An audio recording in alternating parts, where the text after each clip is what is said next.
Oh boy, here we go. You already know what time it is, everybody. You are live and direct with Petty Sports, Wednesday night edition, 8 p.m. You already know this is the one-stop shop for everything sports. So much on the slate tonight, but I'm sure you see things are a little different. Yeah, I'm holding it down tonight in the fort. Fees off at the Atlanta United game. No big deal, though.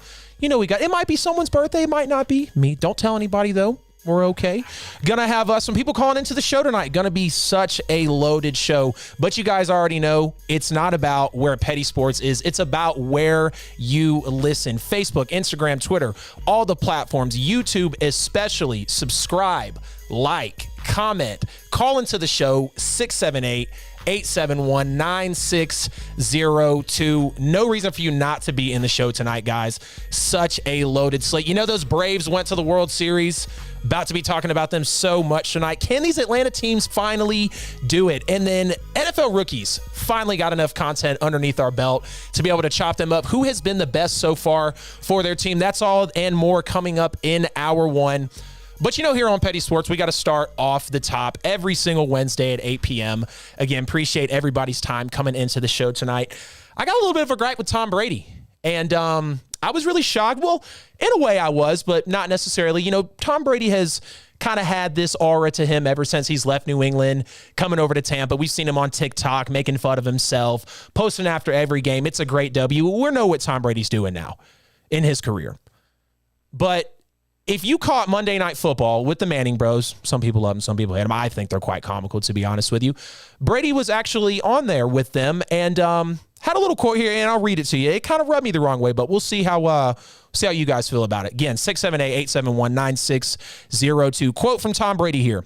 Do we give them any credit for being smart enough to figure out jumping? I wouldn't. Ever been to a defensive meeting room? You wonder why they play defense, and then after 2 minutes you go, yep, they can never be an offensive player. Defense is like a dog chasing a car. Just get the guy with the ball. Obviously, there are a lot of great defensive players. And the way Brady ended that, I know he's trying to soften the blow, and he's not trying to be out here and call people bad players and whatnot. But let's put this into perspective. First, like I said, there's no surprise that Tom Brady's doing this. He's been like this since he's left New England. And some people say this has been the Tom Brady really of all time. Okay, but now he's out of Belichick's arms and he's able to go and run free in the NFL and do whatever he wants to. But does Tom realize that really the hardest positions in football are on the defensive side of the ball? The second hardest position in football is the cornerback position. You're playing backwards. You're guarding maybe the fastest guy on the field. You're guarding one of the edgiest guys on the field in a wide receiver, maybe in a tight end. But when you're playing corner, your back is to all the action. You are meant to read the quarterback's eyes, who's in a helmet, by the way. God forbid if he's wearing a visor. So for Brady to have this kind of connotation saying that, you know, defensive players don't need to be smart enough to play the game, well, let's put that into perspective a little bit for Tom Brady. So does he realize that a lot of his early Super Bowls were due to defense? Does he realize that a gentleman by the name of Malcolm Butler actually had a Super Bowl winning game-saving interception for you, into which Seattle was about to go back-to-back with Super Bowl rings, which at that time was going to be huge to build that dynasty. But, and for everybody listening, do you realize that in Tom Brady's 19 years, now 20 years of starting in the NFL, he's had a top 10 defense now going on 17 times. What's 17 divided by 20? I don't know. Do the math, close to 85, 90%. So are you going to say your legacy was built by defensive players that don't have enough will to actually, I guess, apply themselves more to be an offensive player? I was really perturbed by this because, you know, Tom Brady, he's a class act guy. Okay, we've seen him with his kids after the game. We've seen Tom Brady, you know, talk to legends in the middle of the field. We've seen them talk to rookies in the middle of the field. And we've also seen Tom Brady not shake a few people's hands from the Super Bowl. So now, with this sort of narrative that he's building about defensive players, it just makes you wonder, who does he really respect when he's on the field? That's kind of the thing that jumped out to me, because for you to be so bold, I mean, there was no hiding it at all. He basically said on national television with two legends, Eli and Peyton Manning, defensive players are not smart. They're not capable enough to be athletic enough to play offense. Literally, you understand why they are not an offensive player. So again, are you saying dumb players helped you in your career? Are you saying that for over 80% of your career, when you've had that top 10 defense to basically stand behind as another brick wall? I mean, your offensive line has already been great. So let's also play some advocate with you, Tom Brady. Are we also going to say that it could be easy for you to just stand back there and throw the football? Are we going to say that you've been saved by Bill Belichick,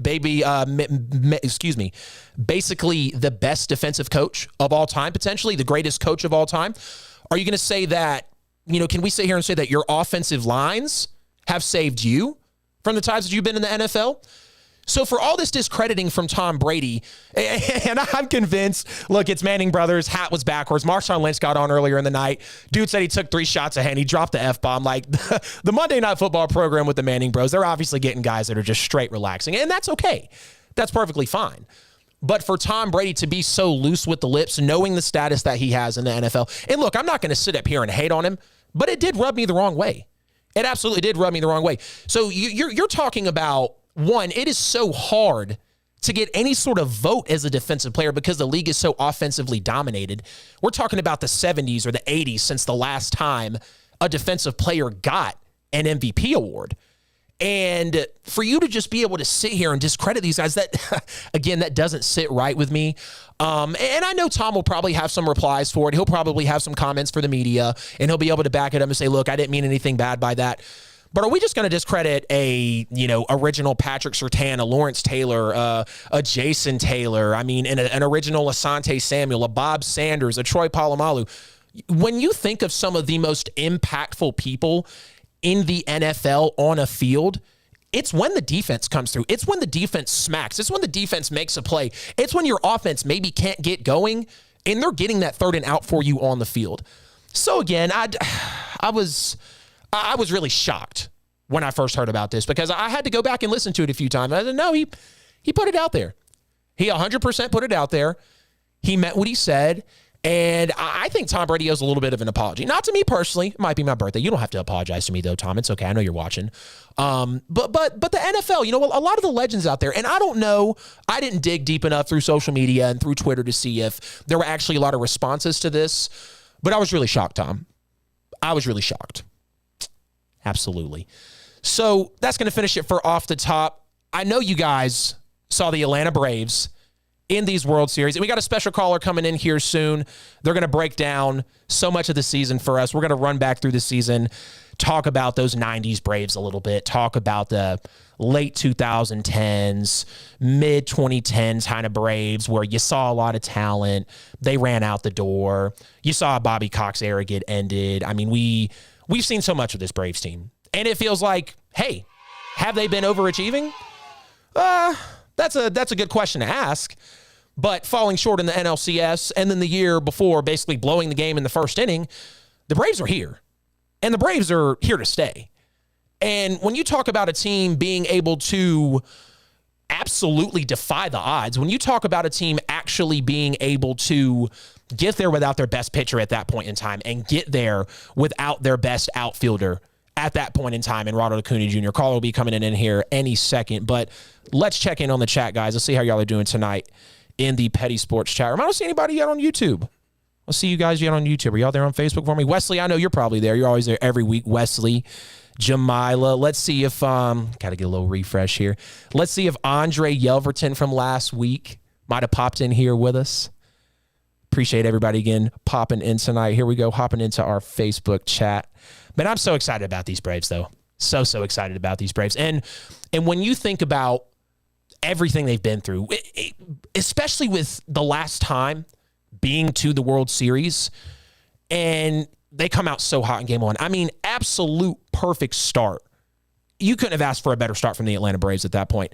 Anna O'Brien, what's going on? I resent that comment from Brady considering I favor the defensive side of the ball. Yeah, I agree with you. Earlier comment, I'm so sick of Brady's ass. I'm not sick of his play style. And I know he is, again, getting out here with this kind of the loose lips being on social media. But again, at the end of the day, it shouldn't be that shocking from Brady. But to take it to that extent, to literally call legends, players, dumb, I can't ride with it. Not at all. Jamila, what's going on? How are you? Thank you for hopping in tonight. Everybody, don't forget, please subscribe to the show. Like, comment. Someone calling me? Sean, are you calling me? Oh, man. Give me 1 second, ladies and gentlemen. I think the caller got the wrong number. I'll have to shoot it over to him. Did you guys try to get a call over there? Did you see anything bump in? He said he called, but he didn't see anything. 678-871-9602. My apologies, ladies and gentlemen. I felt the phone buzzing. I was like, I know he didn't just call me. 678-871-9602. Yeah, he should be popping in. I hope y'all can. There shouldn't be a reason y'all couldn't get his call, right? Yeah, we just tested it before we hopped on. Sean, hang in with us, brother. I know you're out there. I appreciate your patience. I'm sure you're beeping in here any second. So, bed's rocking. Oh, okay. Let me calm down. We got to talk Braves. From Sean Buffington. My brother, Sean Buffington. What is going on, man? Thank you so much for joining Petty Sports. Where are you calling from tonight, brother? What's up, bro? I'm calling from Kuwait, actually. Sweet. Out here right now. Yeah, I bet it is cold, dude. Hey, so good to have you in the show. Thank you for joining me on the birthday show, bro. I miss you so much. I love you, dog. Let's get into these Braves. So you wrote something really beautiful on Facebook. I think it was this morning, or might have been last night after or before game one. So you had a beautiful timeline of Atlanta's season, and really from, the 80s, 90s, all the way to now. Can you walk me through that a little bit, and let's talk about the history of this team and how they've gotten here? So like when I became a Braves fan, I was like 8 years old. I went to my first Braves game when I was like, I want to say 3 years old. Didn't really know what was going on. Didn't really start following the Braves till I was like 8 or 9. Right. And you grow up in Atlanta hearing about the glory days of the 90s Bobby Cox teams, all that stuff. Yep. And then for a good 10 years, there was nothing. It was, constant. The Braves were good, but they weren't good enough to win the division against the Phillies. Then they'd lose in the first round to the Giants. Yep. They won a couple division titles back in 2013. Once again, couldn't get it to go in the postseason. I think from 2003 till last year, the Braves did not make it past the first round of the playoffs. Yep. Like an 18-year gap where they could not advance. Yep. So, yeah, it's not going to lie. It's been a rough time being a Braves fan. But these past few years, with Ronald Acuna coming up, you started feeling like something special was going to go down. 100%. And, still, he was on the team for the past 3 years, and they just couldn't get it going. Last year they lost the Dodgers in the NLCS after being up 3-1. Yep. And so you kept feeling like, okay, maybe it's coming. And then this season with the injuries, losing Marcell Ozuna, yep, losing Ronald's the ACL tear, you started feeling like, hey, this isn't looking good. I don't think it's going to happen. I actually remember telling my friend, we were talking about should the Braves sell or buy at the deadline, and I said, look, you've got Freddy Freeman, who's at the end of his contract, needs to be resigned. I said, this season's gone. You're sitting at 2 or 3 games under 500. Yep. Around the trade deadline. You're 7 games back of the Mets. Like, they need to sell and maybe make some money to get Freeman back. Right. But the front office had other plans. Absolutely. Like you said here, they ended up going 37-20 to finish out the season, won their 4th division title in a row, and it was on to the postseason. But, and like I said before you got on the phone with this man, having Acuna go down, your best player, no question about it. And you said when he came in, that felt special. You had Soroka, competing for Cy Young, competing for, so many pitching accolades, and then he re-injures himself, and gets a little bit of a setback. But let's talk about game one, man. Game one was absolutely fantastic from the Braves. Give me your initial thoughts on it. I know we came out hot. Is there anything, it feels like the Braves almost played perfectly last night. Nothing now in the bottom of the first, 0-1, 2 outs. We got a runner on first, looks like Albies. Did you see anything from the Braves in game one that you would have changed? They, like I said, they looked really good. To be honest, that was not the start I was expecting at all. I mean, Soler comes out, second pitch of the game, that ball's gone into left field. First player, I think, to ever have a leadoff. Yep. Yeah, first player in Major League history to hit a leadoff home run in the World Series. Yep. In Game 1, that is. Right. And then, got up 1-0. Started, I could tell it was going to be a good night because they were squaring up the balls. I mean, 100%. Even Freddie's ground out, Altuve had to make a ridiculously good play even to get him out. Yep. And then Austin Riley steps up, gets the double, gets Albies in. Morton comes in, shut down first inning, I guess. I mean, it was kind of scary there for a minute, but he got the job done, got the ground ball to Albies. Right. Then you come back out, and they just keep adding on. Duvall gets the home run in the third, and it's 5-0. They become the first team in World Series history to score in each of the first 3 innings. Yep. Huge for the Atlanta Braves, but no surprise. Yeah. It's 5-0. You're like, holy crap! Like this is happening. Yep. But We're then really of course, here. Morton breaks his leg. Right. That was that was rough. That definitely was rough. I gotta give it to Morton. Good. Yeah, exactly. I got to give it to Morton, though. He struck out 3 guys on a broken leg. That gives me Greg Jennings vibes. And then he apologized that he couldn't do more. It's like, dude, you broke your leg. Like, there's nothing else you could have done. Absolutely. But then to see the way the Braves bullpen responded, AJ Minter went out, pitched a career high in pitches, just allowed the 1 run, and it was due to a kind of boot there by Dansby. Right. But yeah, everything came together. Never really let them back in, and I really think it was a really team effort late in innings. You had the almost home run off of Matzik that Rosario gets to and fires back into second. Yep. To tag, I can't think of his name, but to tag the Astros guy out. Yep. So it's really a team effort, and everything went the Braves' way last night. So 100%. I'm excited, going up 1-0, got a chance to be up 2-0 going back to Atlanta tonight. So absolutely, brother. Let's make it happen. And you talked about Charlie Morton. 16 pitches on a broken leg, throwing 93, 94 plus, just straight gas to the plate. And being able to have a great inning, does that not describe the 2021 Atlanta Braves season? You're telling us we're going to lose our best player, our best player all around, our best hitter, maybe Freeman up there, but go figure. We love Acuna here. And you're also not going to have your ace coming in. You're not going to be sure at any point in this season. I mean, Sean, I was just talking about, telling the crew here before we got on, man, I apologize to you for not listening. You have believed in this team since it was looking horrible. Like since you said, since they should have been sellers at the trade deadline.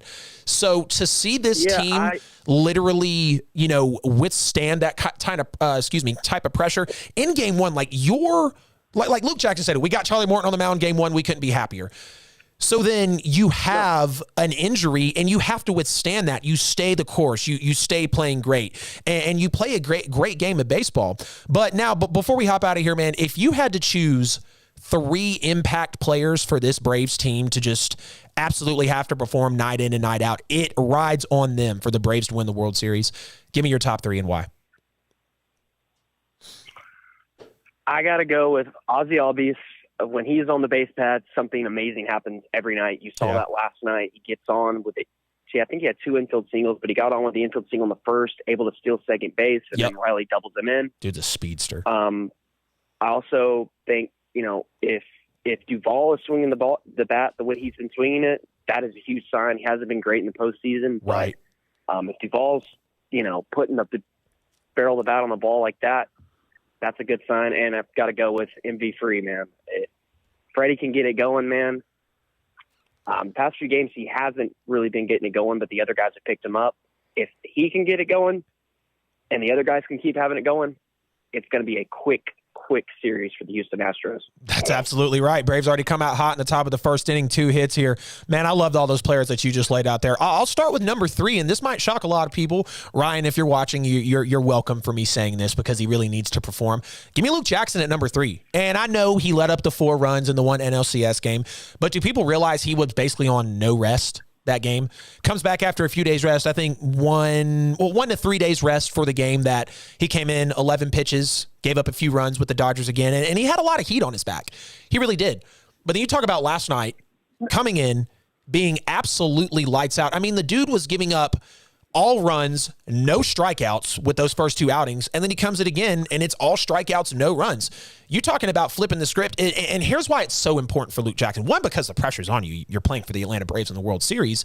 But 2, everybody is having the spotlight looking at you now, especially considering how those couple of games went. And check it out. We're tough down here in Atlanta. Look, we're starved for a championship.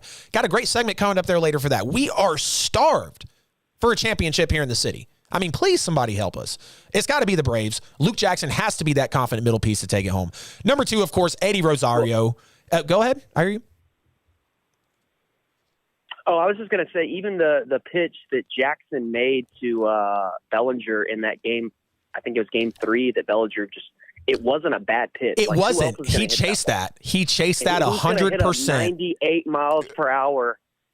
At the top of the zone, right? In the strike zone. You're gonna hit a fastball like a few inches below your chin. That's just a great hit by Cody Bellinger. And I'm glad you brought that up because they actually showed a few pitches from that game where it was like up, high, down and inside, below the knees, and like these dudes were just hitting that game. So I am glad that you brought that up. He wasn't pitching horrible, but unfortunately, when you are out there, when you got the pressure that you do, the stakes were so high. I mean, come on now. Same team. You asked for them. Same setting. I mean, let's go. We have the home field advantage. What else are we going to do? So I love you bringing that up. Bringing that up with Luke Jackson there. But, of course, also Eddie Rosario, man. NLCS MVP. Dude went absolutely nuts in the NLCS. I mean, what didn't he do? John Fricky, shout out to Atlanta broadcaster. He said, okay, let's be honest. The top 4 teams of the country right now are Georgia, Alabama, Ohio State, Eddie Rosario. Like, Eddie Rosario is just absolutely going off this year, man. And when you talk about them rebuilding that outfield with, help me out a little bit here if I fall off, Sean. I know Jacques Peterson, Eddie Rosario, Jorge Soler, and Adam Duvall, if I'm not mistaken. At that point, when they were up 3-1 in the NLCS, the dudes were smacking, the dudes were slugging. I mean, they were not missing anything whatsoever. And then, of course, the last one, I don't have to really elaborate on this. Freddy Freeman, MV Free. He did get some heat early on in the NLCS, but he really picked it up towards the end. I think he went, after going for like 0 for 7 or 0 for 8 in the first 2 games, he was like 6 for 18, so above a 300 hitter. He went 0 for 7 with 7 strikeouts to start the NLCS. Ooh. That's unheard of for Freddie. So. Yeah, heat's on the back there, brother. Yeah, man. Well, real quick before we hop out of here, I already know your answers, but we got to tell the crew. So, who's winning tonight and by how much? I think if Max Free can get settled in early and the Braves can get some runs early, I think 4-1 Atlanta, 5-1 Atlanta, something like that. But you cannot take the Houston Astros offense for granted. They are ridiculous. They have hit well. I don't know if they're using trash cans this year, but regardless, they're hitting very well. Got some studs with Altuve and Correa. They can bounce back at any moment, but it'd be huge to get game 2. But I'm gonna go Free goes 7 innings, 2-run ball. Freddie's gonna pop one. I feel like Dansby's gonna pop one. Beautiful. And I think the Braves will win it 5-3. Love it, man. Hey, hit this Kobe break with me before you get out of here. Every Wednesday at 8:24, we honor the great Kobe Bean Bryant. I'll count it down. Everybody do it with me. 3, 2, 1. Kobe. R.I.P. to the Mamba. Kobe, we miss you, brother. I know you're up there watching the show every Wednesday, 8 p.m. I know Kobe's commenting, virtually Skyping in. I know we don't see him, but it's okay. I know Kobe's with us tonight. Sean, I appreciate you so much for hopping in tonight, man. Any final words for the Petty Sports crew before you get out? I have some words for him. I just want to say, Sean. I'll just say this real quick. Since the trade deadline, the Braves won 44 games. The greatest player in Atlanta history to wear number 44 was Hank Aaron. Let's go win this shit for him. Let's do it, man. Hey, Sean, I appreciate you calling in, man. Thank you for your service. A quick question, how do you guys watch the game where you are, and is Atlanta still America's team? Great question, Bill. So what I do is I either watch it on the MLB at Bat app. I have a subscription to that, so I just pop in a VPN and watch it. Okay. Or I hop on my laptop and use my parents' DirecTV login to watch it. Cool. They do show some games out here at the DFAX and stuff. It just depends on time, you know. And I totally missed the second part of your question. I asked is the Braves still America's team? Does a bear doo-doo in the woods, Bill? I would say yes, the Braves are still America's team. Literally, you got Yankees fans, Dodgers fans, Red Sox, everybody's rooting for the Braves. Yeah. So, Is it because they like the Braves or they just Braves. hate the Astros for cheating that year? Hey, works for me, man. You get all the support behind you. I don't care. Okay, cool, man. That's what's up. But man. they said viewership for the World Series is up 17% in the past 5 years. So nice. maybe it's the Braves. Who knows? Hey, that's why we have people like you calling, Sean. Sean, I love you, bro. I miss you so much. Thank you so much for your service. You're putting in the ultimate sacrifice right now for your friends, your family, everyone around you. No one's doing it better than you, bro. I really appreciate your time tonight. I appreciate it, dog. I love you too, man, and it's an honor to serve, man. Absolutely, brother. I'll see you on the flip side, man. What a great segment, guys. All right, bro. We gotta get the callers in tonight. Hey, but don't let that be the first one. For real. Y'all don't get under my skin now with not bringing the callers in. We tell y'all every week. 678-871-9602. Get in the comment section, like, subscribe. It's not about where is Petty Sports. It's really about where do you consume your content. See, no excuses either. It's right there. Absolutely right there on the screen. Get in the comments. Let us know what's going on. We're about to get into the two best games. It's a little quiet weekend in the NFL, but we're about to get into the two best games of the weekend. Let's check the chat out here, though. I hope his defensive players are offended since we play the Bucs this Sunday. Ooh, I hear a we. Who dat said they got? Okay, let me control myself. This is Petty Sports. This is not the Who Dat hotline. Excuse me. But yeah, I hope the Saints kind of rip one out of Brady over there, make him pay for what he said. But let's go ahead and get into this Bengals game. Talk about these Bengals, talk about these Ravens. And I'll just be honest, straight up, if you are a Ravens fan, turn your ears off. I have nothing to say about Baltimore because we've already said enough. We know what they are. We know who Lamar Jackson is. What is shocking, okay, I'll lie, I do have something to say about Baltimore. What is shocking, though, is the fact that you have this Ravens defense absolutely being consistent. When would we ever say a Baltimore Harbaugh defense was inconsistent? Listen to the past point totals for the Ravens here. So 41, 6, 25, 7, 17, 33. Excuse me, let's go backwards from week 1 to now. 33, 36, 17, 7, 25, 6, and 41. That's not sustainable. It's not sustainable at all when you have Marlon Humphrey getting diced up by a rookie, and that's no slight on anybody. Jamar Chase is the top 5 receiver right now in the NFL. I said what I said. Call the show if you want to talk about it.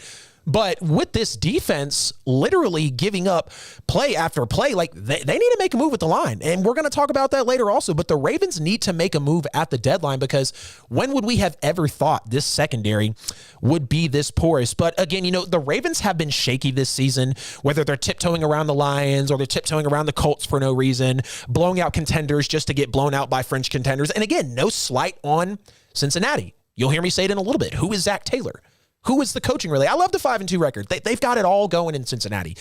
Joe Burrow. Imagine if they had Mixon actually performing. Jamar Chase, of course, Boyd, Uzomah, or Uzomah, however you say, you know who I'm talking about out there.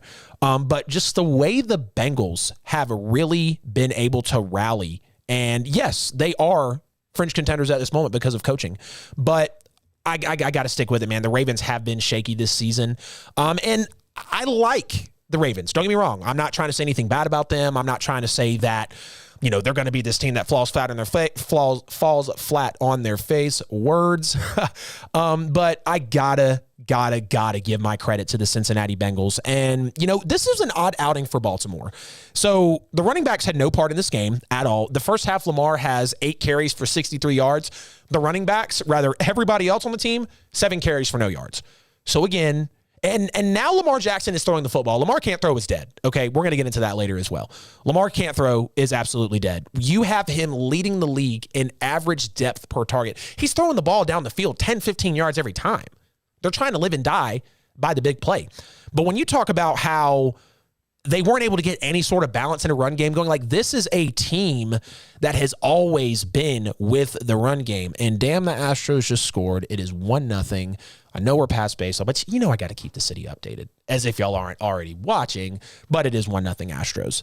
But now here, I do have to give the Bengals some credit. So that defense is real. There's no question about that defense. I mean, they were blanketing receivers all game, sacking Lamar for the most times in his career, not letting him get any sort of easy throw off. And when you see a Bengals team that is absolutely shocking everybody right now in the NFL, I mean, there's no question about that. What this Bengals team is finally doing with all the talent they've acquired, everybody's happy about it. I'm happy for the Bengals. I want to see them do a lot. I'm loving Joe Burrow.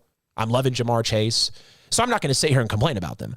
But when you talk about them actually building a true elite second level to deal with run games, like the Colts can have at times, or the Titans are going to have at times, or the Ravens or the Browns, or even when, shout out to the Saints getting Mark Ingram back, we're going to have boom and zoom again. I'll stay off that though. I know I got to behave tonight. It's okay. But when you talk about them actually building an elite second level with Cincinnati, you can't say anything bad about it. You can't. They're putting the guys out there. They're hitting on draft picks. They're doing what they got to do. And let's talk about Joe Burrow being protected. Like, everybody kind of wanted to get on me for when I said, oh, they should have taken this O-lineman higher. Well, check it out. Either way, they got some help for the O-line. Here's a crazy stat for all you Burrow Bengal lovers out there. When Joe Burrow is sacked more than 3 times, Cincinnati is 1-7-1. And I'll make it real simple for you. They've won 1 game. They've tied 1 game. And they've lost 7 games when Joe Burrow is sacked only 3 times, not even once a quarter. If Joe Burrow was sacked 3 times in a game, they are 1-7-1. And he had the best game of his career, tying for the most touchdowns in the game, absolutely comfortable, the most air yards he's ever had in an attempt. Joe Burrow threw for over 400 yards on that Ravens defense. 200 of those yards came from Jamar Chase on that Ravens defense. But again, is it still that Ravens defense? They're giving up points wildly consistently. I don't know what's going on with Marlon Humphrey. I mean, when you're talking about a rookie taking advantage of a top 5, 7, 10 corner, whatever you want to say, in this league, you got to give credit to the Bengals. You got to give credit to what they're doing. And now the final question is, who is Zach Taylor? Because he was on my hot seat coming in. You got Joe Burrow. You got Jamar Chase, Tyler Boyd. A good offensive line now, kind of. Joe Burrow is actually setting records behind a bad offensive line for rookies. So the question is, who is Zach Taylor? It's a 5-2 record. We see the defense. And of course, the offense is putting up points. The defense actually should get more credit than it really does. But I guess we won't go there too much. I'll just let the numbers speak for themselves when Cincinnati's down the road. So I'll leave you with that question. Who is Zach Taylor? He will decide the fate of this team, not the talent, not the players, not the attitude, not the chemistry. The head coach of that team is going to decide how far they will go. Who are they in the big moment? Who is Stafford in the big moment? Who is Cliff Kingsbury in the big moment? That's my question. That's my reservation with the Bengals. Love what they're doing, 5-2. They're inching towards that taking them seriously contender status, but we'll have to wait and see. Now, another blowout of the weekend, and nobody can sit up here and tell me that the Tennessee Titans, Wesley Davis, you better be calling the show with everything you say every week about your Titans. 678-871-9602, Wesley. I need you to come through, brother, because your Titans, I know they beat the Chiefs. I know Josh Allen slipped on a, little banana peel, and maybe they should have won because they got outgained, outplayed, more yards. We're not going to go into that, okay? They've got the record. They're sitting there in the division. And so the question now is, we saw the offseason moves, Julio Jones, people coming in. A.J. Brown's there now. Ryan Tannehill's getting very, very, very comfortable. Derrick Henry's going to break records this year. So are the Titans finally hitting that peak form? Are the Titans finally going to be, well, that's funny. Let's not even say finally. Let's not forget who these Titans were back in the year that they rallied and blew Baltimore out of the water. They were leading the league in big plays, chunk plays, 20 yards, 30 yards, 40 yards. The Titans were leading in that. Might not have been leading, but I know they were top 3. Ryan Tannehill, through his first X amount of starts, comparing it to Mahomes, comparing it to Russell Wilson, the dude was balling out.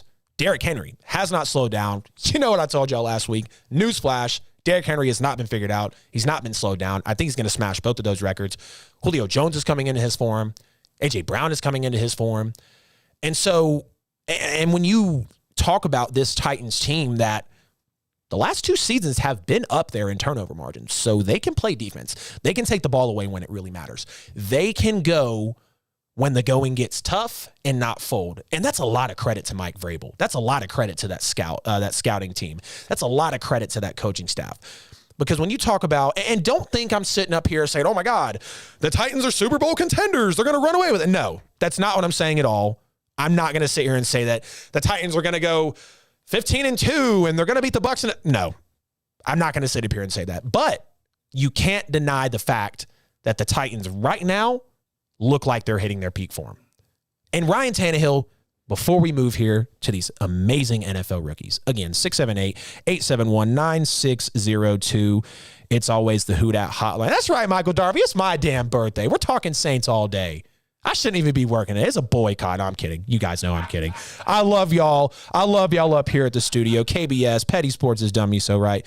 Jamila, of course the NFL was quiet this weekend. The mighty Black and Gold was on their bye week. You know the Black... okay, never mind. Yeah, where is it? But final thing here before we move to these awesome NFL rookies. So Ryan Tannehill is so comfortable. He is not fazed by anything. Big throws, not fazed by the pressure, being able to move outside of the pocket. Just really making those plays for his team. And again, it reminds me of that 2019 Titans. And they've been kind of quiet this year, sifting through some games and whatnot. But after Bills W down to the wire, I don't care if Josh Allen slipped. They know that they can take that team down to the wire. I know they were outgained. I know there was more first downs. I know there's more plays. I understand all that. We're not digging into the numbers here. We're talking about how they were able to meet the Bills. They're able to absolutely shut down the Chiefs. One of the worst games Mahomes has ever played in his career. Andy Reid was outcoached. You got to give the credit to the Titans. And I don't say they're fringe contenders. I say they are contenders because they've proven it. They've been there. They've got a system. They've got Mike Vrabel. And they know what they're doing at the end of the day. And they're the best team in their division. All right, ladies and gentlemen, we are here to talk about the best rookies in the NFL through 7 weeks. Not necessarily power rankings, but let's just pull some guys, talk about how great they've been, maybe some numbers, what they've done for their team. So without further ado, let's hop in. Again, guys, 678-871-9602. If I'm talking total smack up here, God, this guy won't hush. Call up here and shut me up. Call up here and bring me a topic. Bring me a question. Bring me something controversial. I'm here for it. Make my birthday good. No, I'm just kidding. All right, so Ja'Marr Chase. Finally figured out how to spell his name. So disrespectful. I'm the grammar Nazi. Everybody knows that. Shout out to the lady. She knows that as well. Ja'Marr Chase. If these were power rankings, this would absolutely be number 1. Elite hands, elite route running. The guy was totally fooling everybody talking about he couldn't catch the ball with the right strike. Yada, yada, yada, yada. First in yards per catch. Second in yards. Third in yards per game. And he is tied. Oh, let's make it go, baby. You know we'll stop for a Braves home run. 1-1. Yes, sir. Yeah, we ain't stopping. Travis d'Arnaud, first home run of the postseason. I should have mentioned him.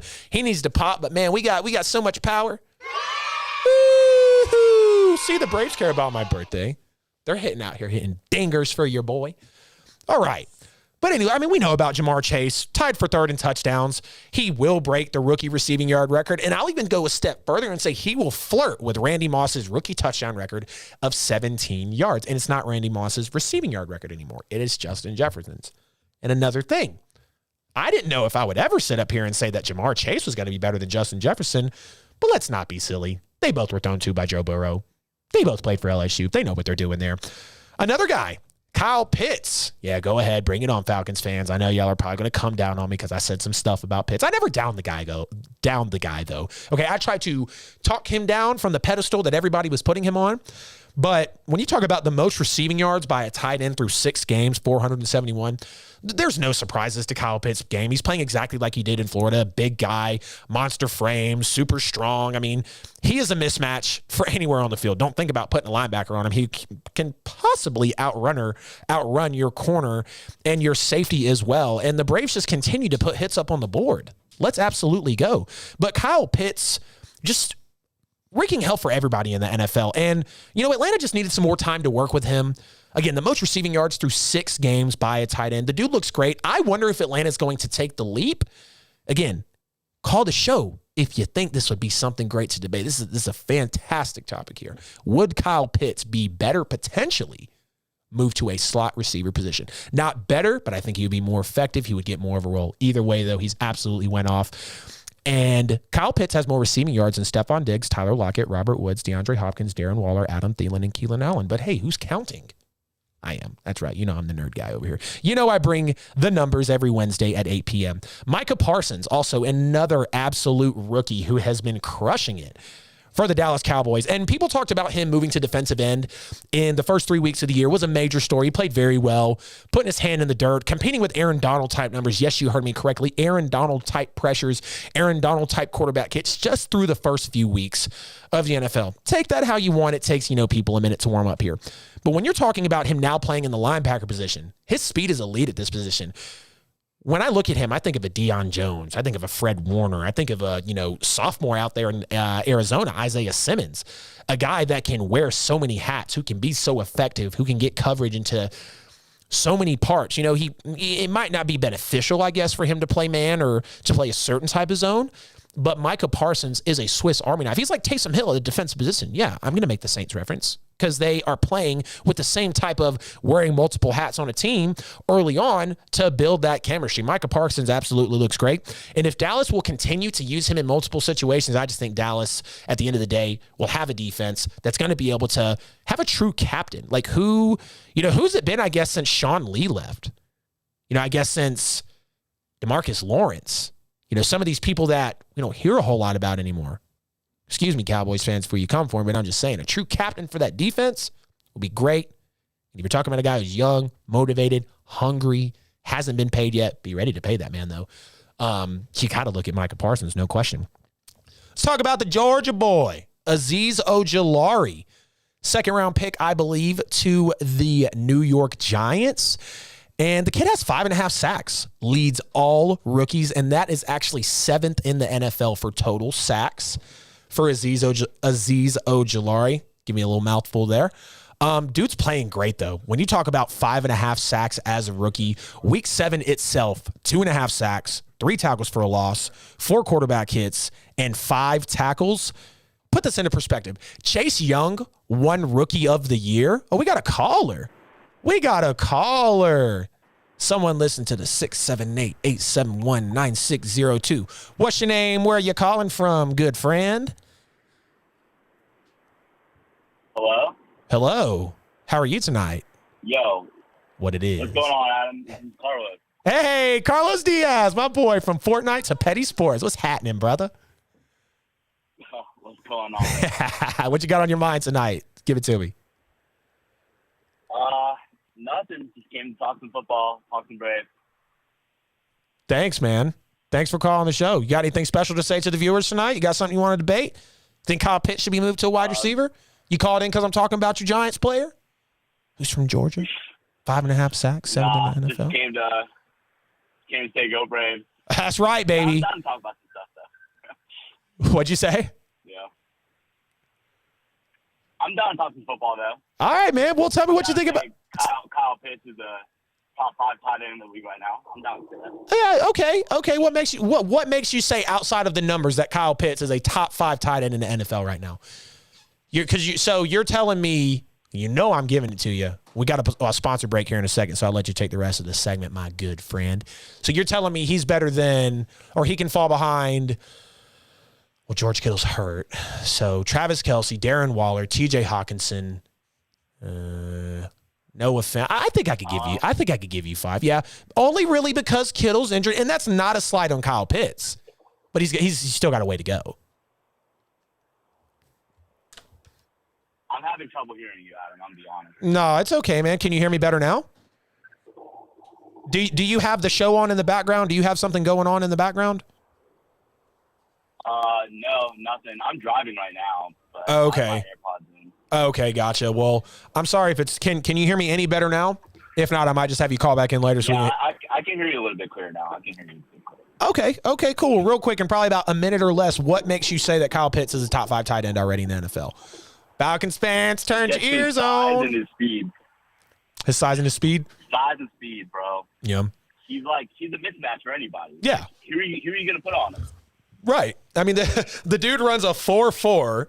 He's the size of DK Metcalf and Megatron, and he can make any catch on the field. Yeah, that's hard. I mean, it's definitely hard. No question. He's probably even to call him a tight end is kind of crazy. Like, right. He lines up as a wide receiver on every single snap. Exactly. And he's not out there to block. Like, he's not a blocker. Right. Right. People were talking about that in the draft. He needs to block more. Oh, okay. So you want a guy who's going to probably catch 1,500 yards in his prime to block? Get out of here, dude. Yeah. Come on now. Hey, well, I appreciate you calling in, man. We're about to hit our sponsor break, but Carlos, love you, bro. Miss you. Appreciate you calling into the show tonight. All right, Adam. And love you too, man. Miss you too, bro. Keep it easy, brother. Peace. All right, Mike Bell, Beezy, baby. I'm going to throw it over to you so you can pay these bills for KBS and Petty Sports, sir. Yeah, man. Appreciate it, man. Happy birthday to you. And thank you, my brother. You know what I'm saying? Glad to be here to celebrate with you. You know what I'm talking about? Ladies and gentlemen, thank you so much for tuning in tonight. You are here once again, 8 o'clock, like every week, supporting the show. Petty Sports brought to you by King's Broadcasting Studios. Thank you so much. You know what I'm saying? You could have been anywhere else in the world, but you right here with the crew, making it do what it do. You know, we 1 quart show today, but 1 quart low, but we're going to keep it in the road. Famous Facts Fees not in the building, but, we're going to keep it 100 like we always do, right? So continue to share the show. Thank you for everybody that has already. If you haven't, what are you waiting on? We are COVID-free because it's just a matter of clicking that button. Click the button and, you know what I'm saying, you can share some goodness with some people, all right? You know what I'm saying? You know, you can do it nice and slow or however you want to do it. Hey, you know what I'm saying? Put it on your man cave or in your she shed up there on your Boxcast smart TV, right? You know what I'm saying? On Roku, you just type in Boxcast. Once you get the Boxcast, you hit King's Broadcasting, Kings with a Z, and you can see the show live right there on the big screen in front of everybody, right? So you can have a split screen watching the game, and on the other side, you know, you can watch the Petty Sports. All right, you know what I'm saying? So shout out to everybody in the A for the Braves doing their thizzle in the World Series. The Hawks on tonight doing their thing against New Orleans. They're at halftime. They're down by 6 right now. So, hey, love you guys. You know what I'm saying? Go to Apple, Google, Spotify, iHeart, all that, man, and check out the previously aired shows on the different podcast platforms. Go like, follow, share, subscribe, click the notification bell so you will be notified when these guys go hot. You can tune in right away. Call in 678-871-9602. 678-871-9602. Call in. You know what I'm saying? Wish our guy Adam a happy birthday. You know what I'm saying? Shouts out to everybody that's in the chat room. Jamila, Andre. You know what I'm saying? Did I say Andre? I meant to say Anna.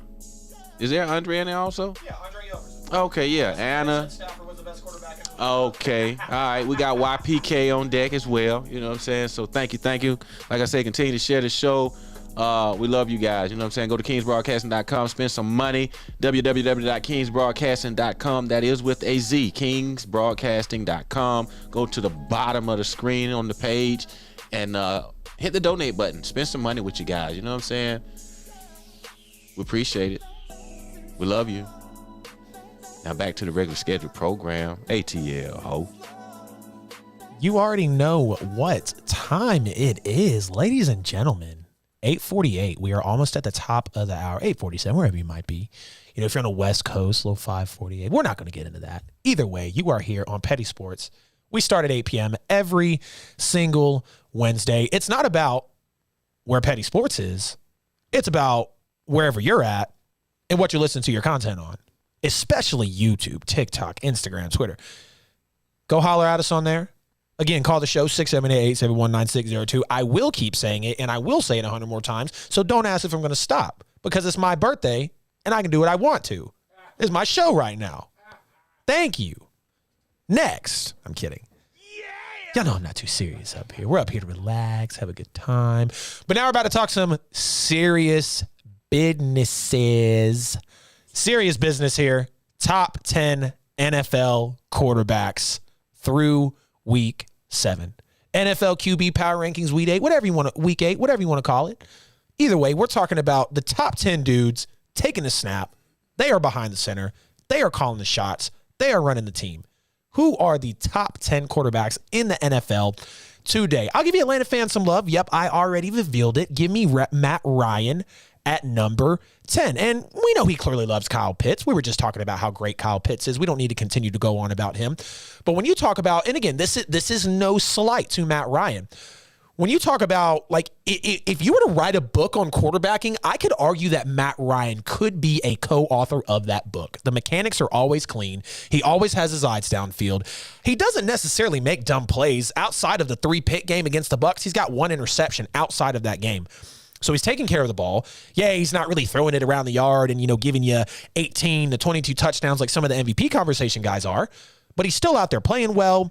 He's still out there taking care of the football. And at the end of the day, he is good, not special. It does have to be set up for him to really hit that higher level to get to that ceiling. Braves just overthrew the ball, and it looks like the Astros are going home 4-1. Oh, man, you turn your head to talk quarterbacks, and the Astros take off.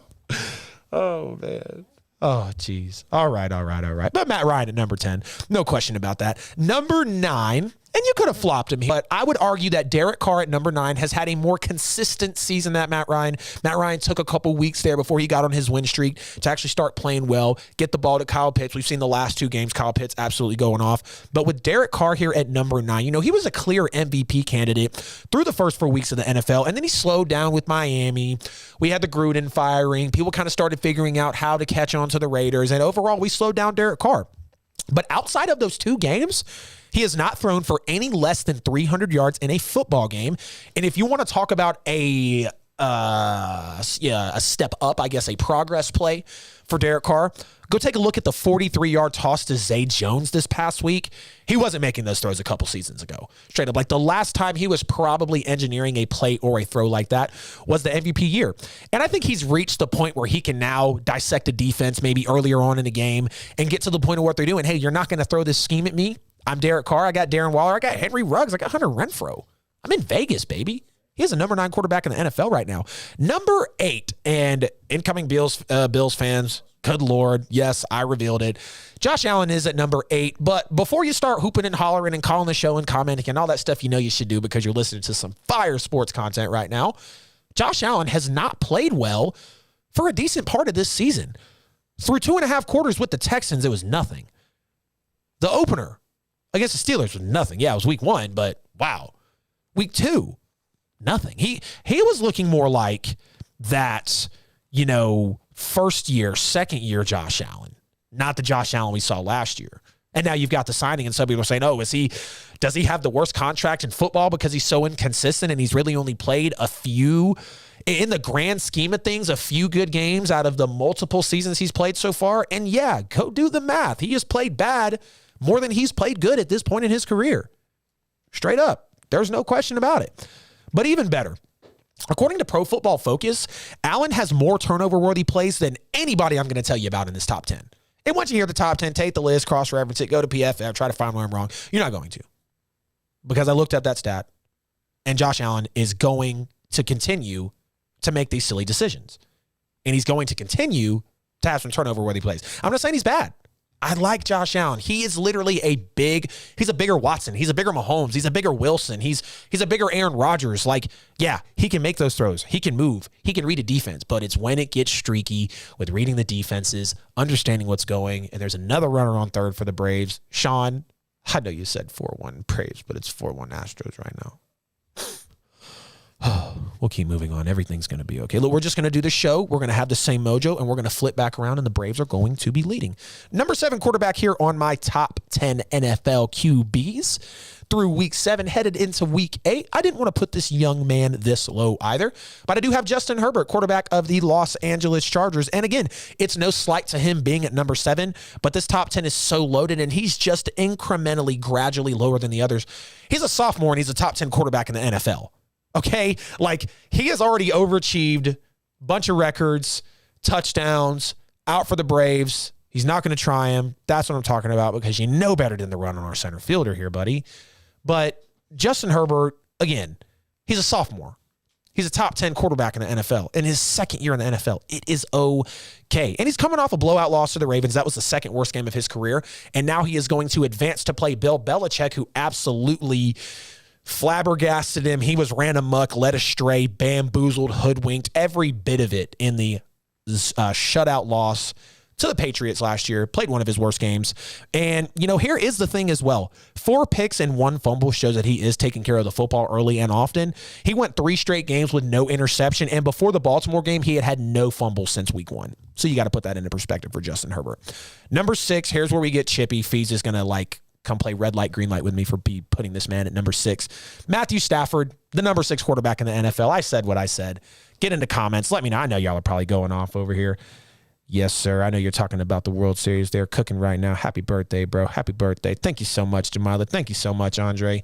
Y'all are truly the best. Without no you, there is no us.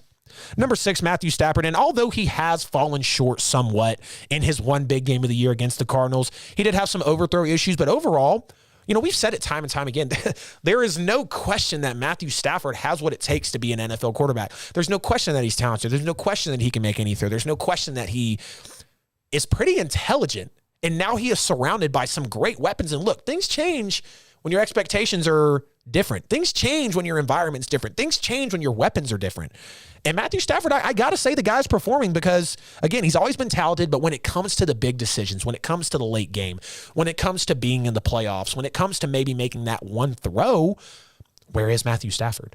Where was he in the Cardinals game? Well, we saw him with some overthrows in other games he had no business overthrowing in. And I'm not sitting up here just complaining about overthrows, but with Matthew Stafford, it has been a knock on him in his career. Number 5, Lemar Jackson. Lamar Jackson is the number 5 quarterback in the NFL right now. Lamar cannot throw, is officially dead. Look, don't try to tell me that he can't throw the football. He's 814 yards away from matching his total from last season. He's on pace to throw for 4,700 yards this year. He's 7th in the NFL. Don't tell me Lamar Jackson can't throw the football. If you say Lamar can't throw, you're not watching football whatsoever. His poise in the pocket and understanding that he needs to be a better passer at this point in his career, in his career, is really what's making him shoot up in these quarterback rankings. And when you talk about him leading the league, like I said earlier, in the average depth of target on his throw. So he is attempting and also converting, but again, living and dying by the big pass plays, by the home run plays, by the way it's going to, turn out overall. Number 4, Dak Prescott. And you could argue that Dak Prescott is number 2 on here, but he, of course, is not Tom Brady intellectually whatsoever. He's not going to be an Aaron Rodgers. He's not going to be some of these guys that are more up on the list. Yeah, I kind of revealed it to you a little bit. But with Dak Prescott at number 4, I love the athleticism. I love the decision-making, the accuracy, being second best in the NFL, if I'm not mistaken, behind Kyler Murray. Off of the injury, with the mobility, and the way he's able to make throws, I got to give Dak Prescott his flowers, absolutely. He's playing the best football of his career off of an injury, no question about it. Number 3, the reigning MVP, Aaron Rodgers. And, he is quiet, but he's dicing it up with 6 straight W's right now. He still needs some pass-catching help outside of Devontae Adams. We're going to see how resourceful he's going to be on Thursday night. And at the end of the day, I think he was better last year than this year. But I think we have another caller. Let's go. Number 3, Aaron Rodgers. Number 2, Tom Brady. Number 1, Kyler Murray. Enough said. Caller, what you got, man? What's your name? Where you calling from? Give me the business. What's up, bro? It's Andrew. Hey, what's up, Stanfield? How you doing, man? Birthday. Thank you, bro. I really, really appreciate that. Really appreciate that. Hey, I just mentioned you, dude. I know he's not there anymore, but do you believe Tom Brady is still the second best quarterback in the NFL? Yeah, man. So I was actually at the game this weekend. I went to Tampa. Nice. He was a Pats fan with me, but he converted. He's on the bandwagon.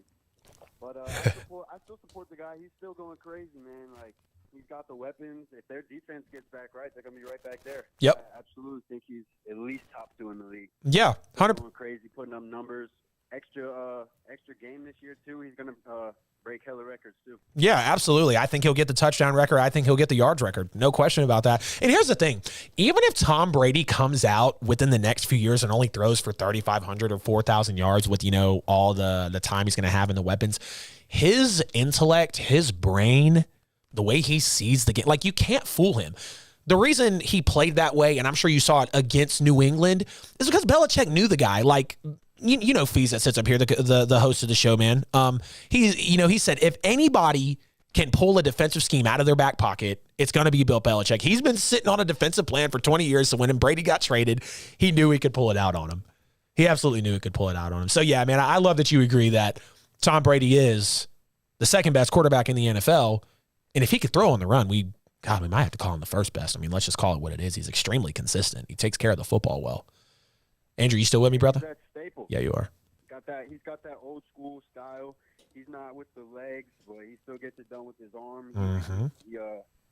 He's a presence back there in the pocket. You look out for him always. Like you're never looking out for Leonard Fournette first. You're looking out for those receivers because they got Tom Brady at the helm. Yep. In my opinion, I think they're going to put up a pretty good fight going forward again.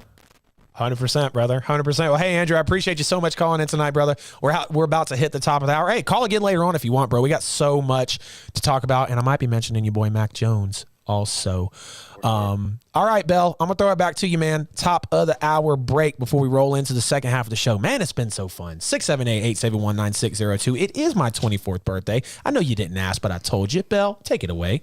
Yes, sir, ladies and gentlemen. Thank you once again for tuning in here tonight, like you do every Wednesday at 8 o'clock to Petty Sports, all brought to you by KINGZ Broadcasting Studios. Thank you for tuning in. Thank you for being in the chat room, chopping it up. We see you out there. We love it. Thank you for the callers, man. You know, the Petty Sports line jumping tonight, right? So go over to iHeart, Apple, Google, Spotify, YouTube, Twitter, Instagram, Facebook, Book of Face, whatever you want to call it. Just like, follow, share, subscribe, and support the show. We greatly appreciate you for doing so. If you haven't, go ahead and do us a big, big favor and click the notification bell, subscribe to the YouTube page, and hit the emojis.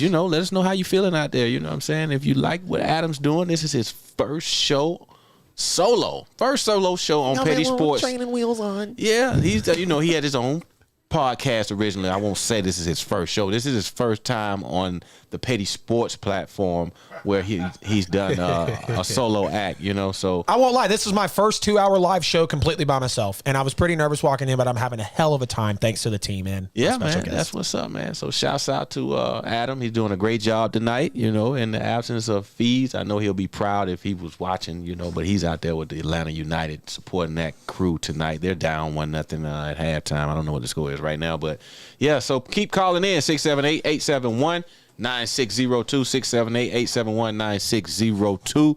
That's how you can be a part of the show tonight. We greatly appreciate it. Go to kingsbroadcasting.com, buy some merchandise. We got tumblers, T-shirts, hoodies, all that, man, mugs, just whatever you want to do over there. This is the holiday season rolling in here shortly.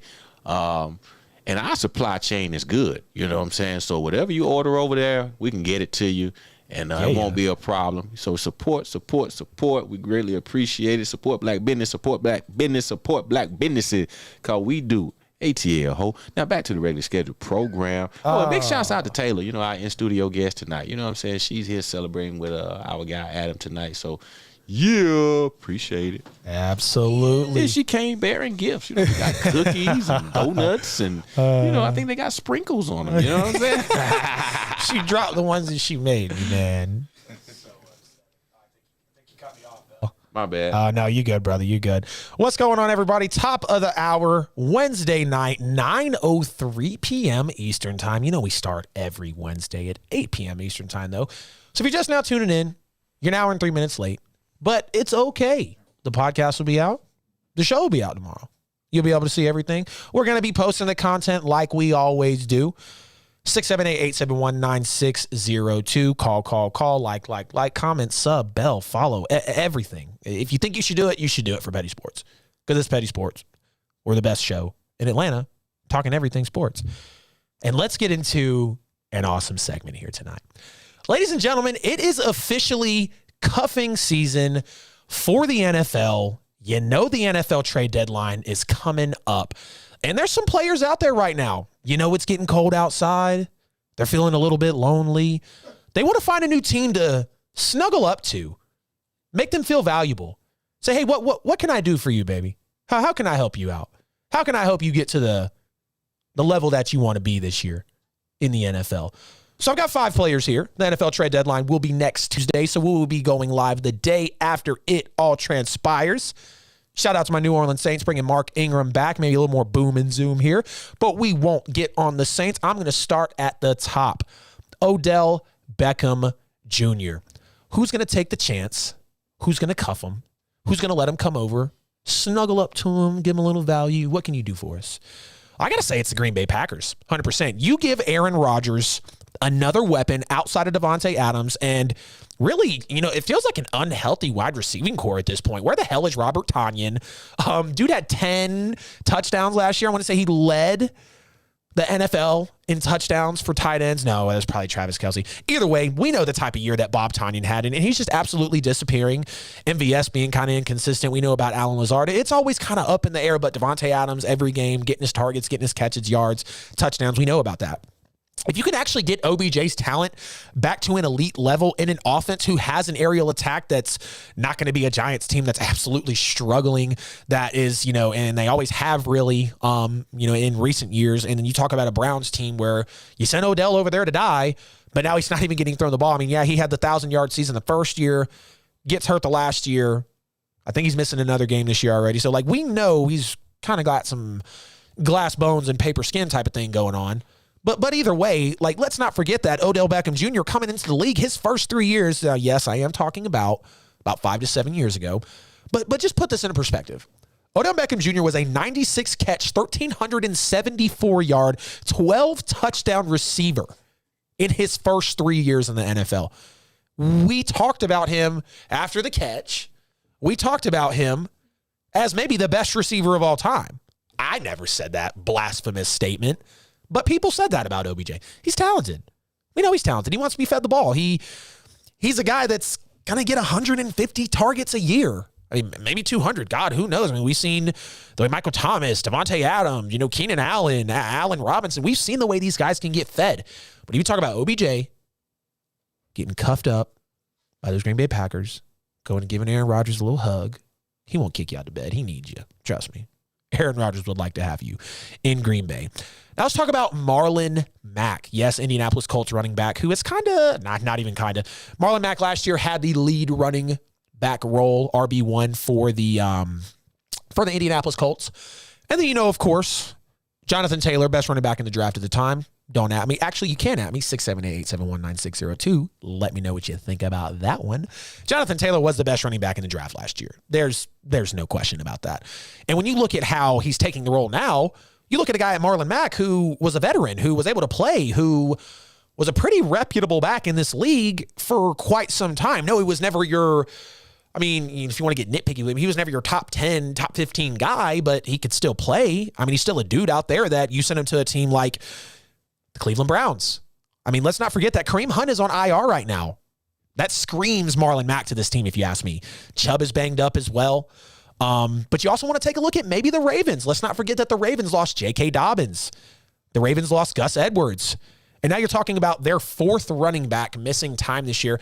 You're asking a Devontae Freeman who has not been anything really since the Falcons Super Bowl year. Let's just call it how it is. Yeah, he had that game against the Saints where they came to the Dome and blew him out 28-9 or something, whatever. We remember the game. I know you Falcons fans do because I definitely remember it. But when you when you talk about Devontae Freeman, he hasn't been anything in years. When you talk about Le'Veon Bell, attitude, diva, that doesn't. I don't know what's up Lev Bell. Honestly, he's not the Le'Veon Bell that he was before, the pre-Alvin Kamara, the pre-Christian McCaffrey, because, go look at his numbers. He was doing that type of stuff before it was really prominent in the NFL, really how it is today. Let's move on to, let's not move on. So another team I think that he could actually be valuable for is I'm going to say the Atlanta Falcons, because Mike Davis has been absolutely nothing this year. We know Atlanta went out on a leg and tried to grab him. Wade Gallman has played 3 games all year, not really much production. And he is, of course, better, in my opinion. Marlon Mack is better than those two that I just named.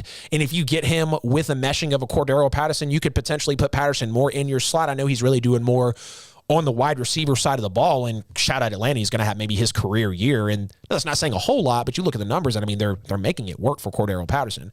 You bring in Marlon Mack, and I think that could be some value there. Now let's talk about Akeem Hicks, defensive lineman from the Chicago Bears, and let's talk about him going to the Chargers. The Los Angeles Chargers right now, need to stop the run at all costs. They give up the second most. As a matter of fact, they have given up the second most total rush yards in the league, and they are dead last, ahead of the Chiefs, ahead of the Seahawks, ahead of the Falcons in rush defense. 32nd. They're going to give it all to you on the defensive side of the ball when it comes to running. They were 25th last year in sacks on opposing quarterbacks, and they're only 16th this year. That doesn't really speak like it's going to be a transcendent move, like, okay, this is going to put us up, us getting more sacks on the quarterback at this rate is going to make us take that leap. No, you bring in Akeem Hicks. I don't know what you're sending out the door. I'm sure you can work it out fairly well. We've got smart guys that play for the Chargers and are associating with the Chicago Bears. But, I mean, they need more to contend in the AFC at the end of the day. 11th most points per game given up in the NFL contributes highly to your defensive line not winning the battles at the line of scrimmage. You got to go get Akeem Hicks.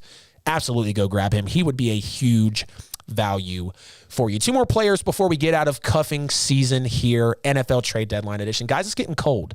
It is absolutely getting cold. What players need some love from a team? And if you want to give something to your loved ones, speaking of it getting cold, we got the Petty Sports hoodies, nice and comfortable. I'm not wearing it tonight because I sweat in the igloo, but Petty Sports hoodies are very nice. Grab one for the gift. You thinking about buying the American Eagle hoodie, the Nike hoodie? Nah. Support black businesses. Buy a Petty Sports hoodie. Make it happen for us. We'll make it happen for you. But it is getting cold outside in cuffing season. And where would you send Eric Ebron? Well, I'm going to tell you, I think the New Orleans Saints should make a call for him. Because you talk about Drew Brees. I know he's not there anymore. But you talk about the system that Sean Payton's had from 2006 to 2020. Drew Brees was a different man with a tight end next to him. Jameis Winston in the same system. If anything, it's a security blanket. Jameis Winston in the same system could be more comfortable, could have a security blanket, could have a Jimmy Graham, could have not a Travis Kelce, but could have a, fail-safe like a Mike Gesicki or a TJ Hawkinson, guys of that caliber. But when you talk about Eric Ebron, let's not forget he was a 6'7", 700 yard receiving tight end, could get you touchdowns, could make it happen in the red zone. And, Eric Ebron got asked the other day, how do you feel about your reduced role with the Pittsburgh Steelers? He said, hey, it's hard, man. It's hard, but I want to win, and I want to be a professional. Eric Ebron is not getting used correctly right now. God, I know Jamila's up in here. How dare you say you trade away my tight end? There's no way. He's the third best tight end in the league. There's actually no comments from Jamila. Maybe she got off here. Maybe she was tired of hearing me. Who knows? But Eric Ebron, Saints, give him a call. You need somebody. Definitely need somebody. There's no tight end. Yeah, I love Juwan Johnson. Adam Troutman, name never gets called. Garrett Griffith, I think last time I heard his name called was in the NFC Championship when he had a fullback receiving touchdown. I'm not hating on the guy. But I was really upset when Jared Cook got out of the building, and we really need to get Eric Ebron in there. Now, last gentleman here, Xavier Rhodes needs a new home. He absolutely needs a new home. He's been a little troublesome since he's come off the injury, of course. But when you talk about a team that could use him, because we said that their pass defense is atrocious, and we can agree it's atrocious. It was the inconsistent defense we were talking about earlier. Give me the Baltimore Ravens. Tell me if the Baltimore Ravens actually need another corner. Because they do. They absolutely do. Marlon Humphrey just got toasted. And I know Xavier Rhodes is not a Marlon Humphrey. So get out of your feelings. Hop out of the comments if you're going to hit me with some illogical stuff. Only facts on the line. Only facts in the comments. 678-871-9602. Xavier Rhodes to the Baltimore Ravens. You need something back there. And I'm not going to say, move the house, sell the farm, go get him. You absolutely have to. It's a franchise deciding move. We're not going to get into the Super Bowl. Calm down. I'm not going there. I'm not going to say that. But Xavier Rhodes could help out a Ravens defense that has really been trying to pull the pieces together for the passing defense for the good part of the season. And again, when you talk about Baltimore defense, John Harbaugh, that culture, everything the Ravens defense has been time in and time out, and now you're falling short in the passing defensive game, that's going to be tough. Give Xavier Rhodes a call, and he'll make it happen for you. But, ladies and gentlemen, if you are from the city of Atlanta, moving on to this next topic here, if you are from the city of Atlanta, I absolutely need you to call the show right now. 678-871-9602. Please get in the comments because this segment here is going to pull a lot of heartstrings. It's going to get a lot of people in their feelings. And you might ask if you ever want to watch Petty Sports Game. No, I'm just kidding. But we're going to get real up here, okay? So there are 3 Atlanta sports teams right now that are chasing championships. You got the Atlanta Braves in the World Series, down 4-1 right now. Might be a 1-1 tie. I think the Braves can still pull it out. We have the Georgia Bulldogs, number 1 team in the nation, doing what they do best, hopefully. Defense is great. Offense isn't what it was, but they're starting to put up points now as we go through.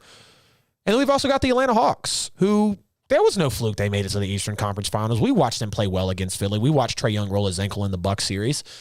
The Atlanta Hawks could have won the finals last year. The Atlanta Hawks, the way that they were able to push through that NBA season with all the injuries, I mean, no Cam Reddish, no DeAndre Hunter, losing people.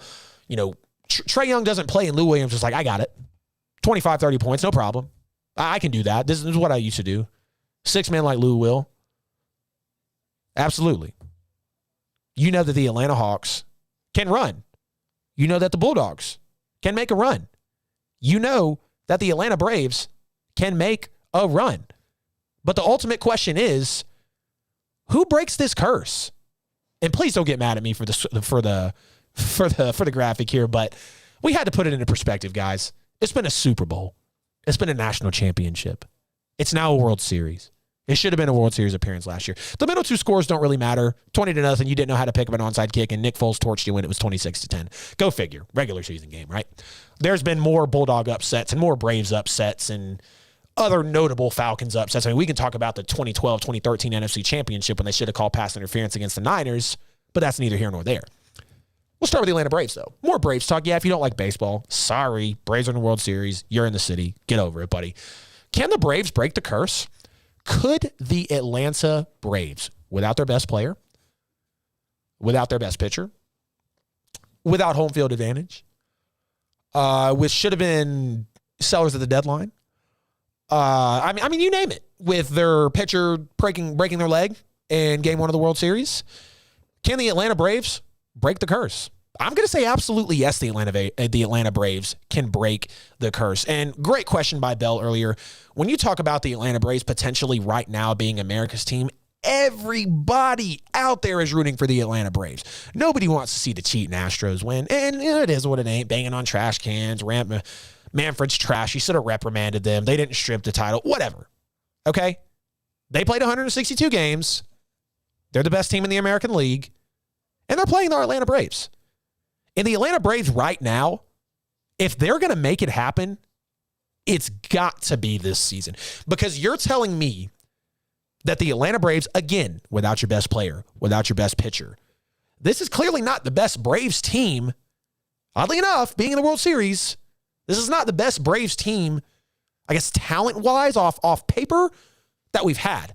But you want to talk about love, hunger, confidence, chemistry. There is nothing scarier than a team with confidence. There is nothing scarier than an 0-15 NFL team walking into 0-16 now team walking into their final game with all the confidence in the world that they can beat those guys. The Atlanta Braves absolutely will do it this year. They have to do it this year. And the Atlanta Braves are in the position to where they can save the city. They can help the city. We are starved. We are absolutely starved. We saw what the Dogs did. We saw what the Braves did last year. We saw what they did the year before. We've seen what the Falcons have done. Atlanta Braves, it's time to step up. It's time to win the title for the city. And at the end of the day, I think you have the keys to curing the curse, breaking it right here, right now. Again, guys, 678-871-9602. I know I got some piped up Atlanta fans out there probably wondering what the hell I'm saying. Andre, appreciate you. Nice trio, Herter, Collins, and Young. We'll go ahead and get into them next since you were bringing them up here, sir. I like Ebron, but I don't think he's the best. There goes Jamila. You're late, ma'am.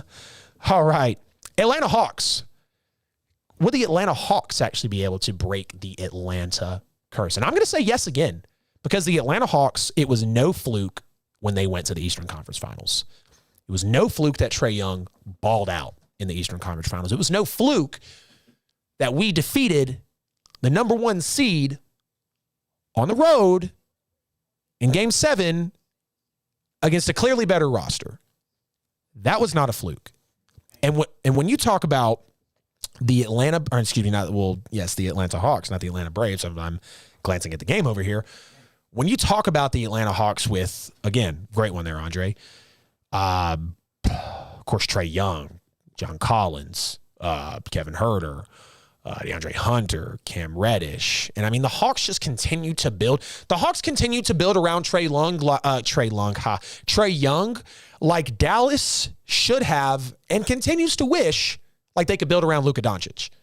But they're not going to. They're gonna bring in a Kristaps Porzingis who has a lot of unnecessary hype, but Atlanta is gonna go pick a smash mouth guy in John Collins, who's gonna go get a hustler in Cam Reddish, who's gonna go get a great big guy, maybe a mid game guy in DeAndre Hunter, and of course we have Trae Young, the absolute star.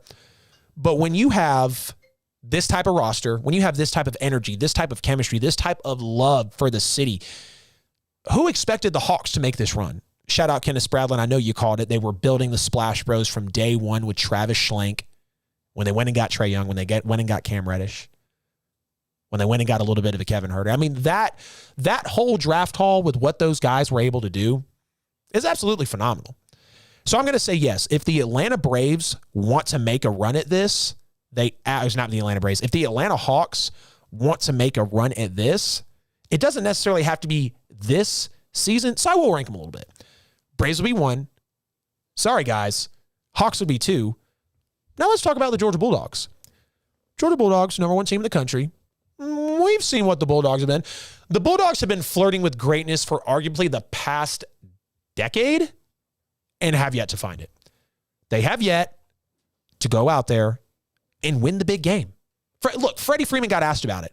That they, for lack of a better word, said, hey, Freddie, what do you think about the Atlanta sports curse? What do you think about what people say?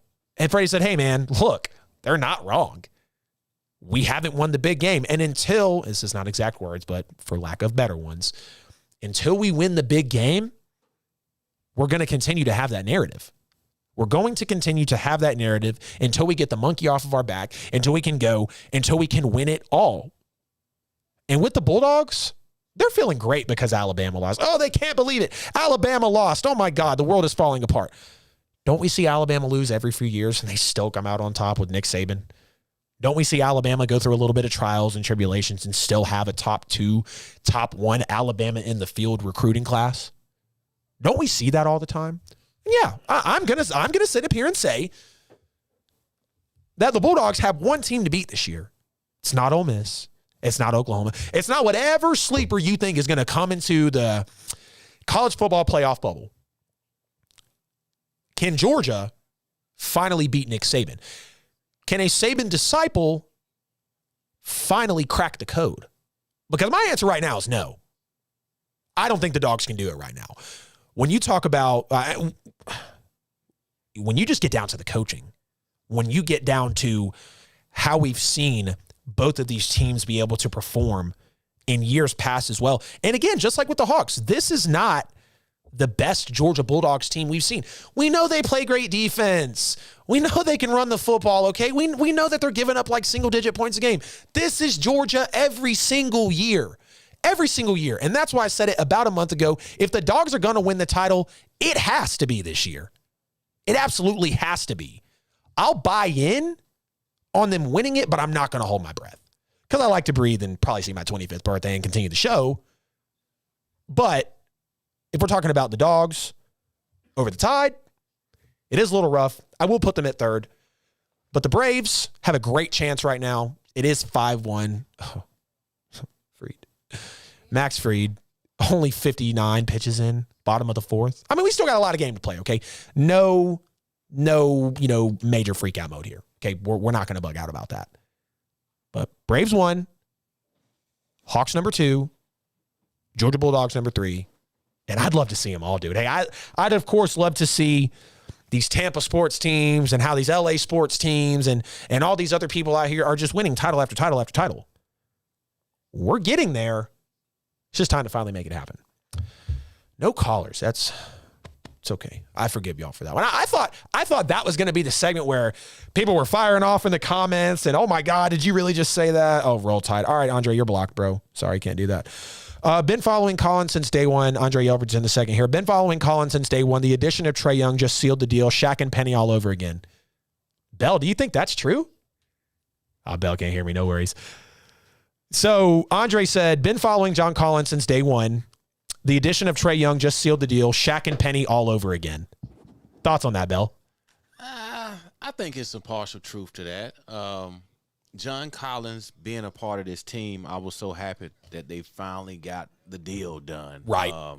Because he and Trae were the first two to kind of develop that chemistry to get them over the hump, and start gelling as a team. And, that was the core right there initially. You had Trae and John Collins. Yep. And I think when he went out for those 25 games because of the PEDs or performance-enhancing drugs or whatever he did, right, that kind of wrecked things for a hot second and, kind of screwed the season around. Mm-hmm. But they worked their way back into the mix. But, this is a work in progress, and they've seemingly, like with the Braves almost, I'll make that comparison with Alex Anthopoulos. He's added the right pieces at the right time for these guys to be successful. Same thing with the Hawks. Yep. Travis Schlenk has added the right pieces at the right times over these past couple of years.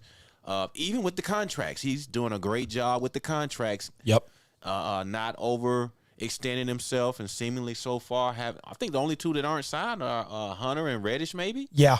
And I think Reddish got a deal, actually, if I'm not mistaken. Okay. I feel like I remember hearing about that. Okay, you may be correct. I'm really not that tapped into the money. Yeah, so I think it's going to work. These guys are young. This is a really talented core or group, a core group of guys, and they play really well together. Yeah, they do. And we're only scratching the surface. Like exactly. This season right here will be the telltale sign of what's to come with the Hawks. Yep, I highly agree. Appreciate that input, Bell. Yeah, when I saw that, I was like, "Ooh, that's a bold move there. That's a real bold move there to say Shaq and Penny Part 2."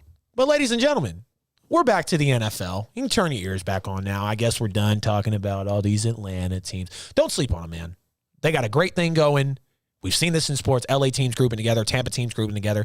Let's see if they can do it and shatter this. Oh, you took it away from me, G. It's okay. It's okay, bro. No worries. No worries. See if they can shatter this right here, because this is what irritates a lot of fans. It irritates me too. Look, they've been in big spots. It's time to make it happen. Absolutely time to make it happen. Ladies and gentlemen, we are now approaching the weekend watch for Petty Sports NFL Week 8.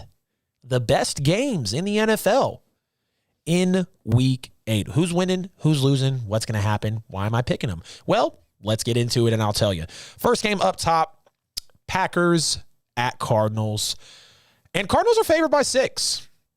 Cardinals are favored by 6 in this game. And when you think about a Packers team that's won 6 straight, haven't looked bad really since the Saints game, but they have been quiet offensively. It hasn't been, it hasn't been the same, it hasn't been the same, Packers high-flying offense. It hasn't been, that real explosive type of team that they've wanted to be lately. But when you also look at the Cardinals being 7-0, absolutely lighting the league on fire. Kyler Murray is the best quarterback in the NFL right now. He's up there for MVP voting. And at the end of the day, he's got his team undefeated. He's saving Cliff Kingsbury's job. And the veteran leadership is absolutely working when it comes to the Arizona Cardinals. But speaking of the Packers here, so I think this game is actually really easy. I'm going to take Arizona to win, probably by 10+. If they won by 14+, it would not surprise me. Because at the end of the day, we've seen, okay, look, check this out. The last 2 really NFC championship games that Aaron Rodgers has played, when he played the Bucs early on, when he played the Saints in week 1, Aaron Rodgers absolutely folds when his back is against the wall. And I know he can engineer comeback drives. So before you hop in on me, when you're talking about him facing adversity, maybe the offensive line is breaking down, and he even had some years there where he was sacked the most in the league and was still slinging the ball around the yard. But when you're talking about his weapons, we already see some of the not huge trust with now Bob Tonyan and whether he's getting the looks or the snaps or not. And, MVS and Alan Lazard. When it's not going Aaron Rodgers' way and he doesn't have full control of the situation, he folds. He folds. And you can't tell me that he doesn't. We have seen it time and time and time again. And people get pissed off at me and say, Adam, how can you say that one of the most talented quarterbacks in the NFL folds in a big moment? Watch the tape. Watch the tape. What does he do in the big moments? Where is he throwing the football? What kind of decisions is he making?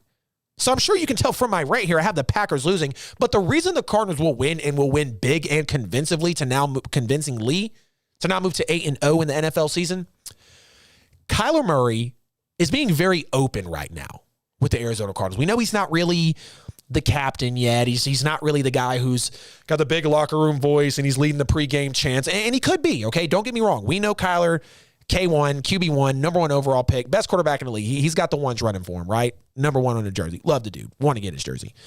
But when you talk about, and Fees and I were crapping on it earlier in the year. I remember specifically saying, I don't like these moves I'm seeing. And looking back, it was kind of dumb because I wasn't a fan of the AJ Green move, really on the back nine of his career. Wasn't a fan of the JJ Watt move. First 5 years, great. Last 5 years, not so good. He's getting pressure on the quarterback now. And then you talk about going and making a let's win now, let's win this year type of move. Zach Ertz, baby. Zach Ertz, yeah. Zach Ertz has had a couple of rough seasons, but when Zach Ertz is in a right system and he's going, and Zach Ertz loves to be involved in the aerial attack. Zach Ertz, absolutely, he's going to have that relationship with Kyler Murray, and I can't wait to see it grow because every quarterback is different when Zach Ertz comes around. They know the veteran leadership is producing. AJ Green, you can't tell me otherwise. The top 3 receivers right now for the Cardinals are DeAndre Hopkins, Christian Kirk, and AJ Green. And Kyler is comfortable with him. Already through 7 games, Kyler Murray is so comfortable with AJ Green. The Packers won't have Devontae Adams. The Packers won't have MVS more than likely. He's doubtful because of an ankle injury. Pull him in fantasy. I hate that Devontae's not playing, but it's okay. I got CeeDee Lamb. We're fine. And then you also have, how did I just lose that receiver's name? MVS, Devontae Adams. Oh, Alan Lazard as well. Alan Lazard just got put on the COVID list. How resourceful can Aaron Rodgers get? How much help does Kyler Murray already have? Again, Cardinals -6. I'll take the Cardinals to win by 10 to 14 points. Wesley, where you at, brother?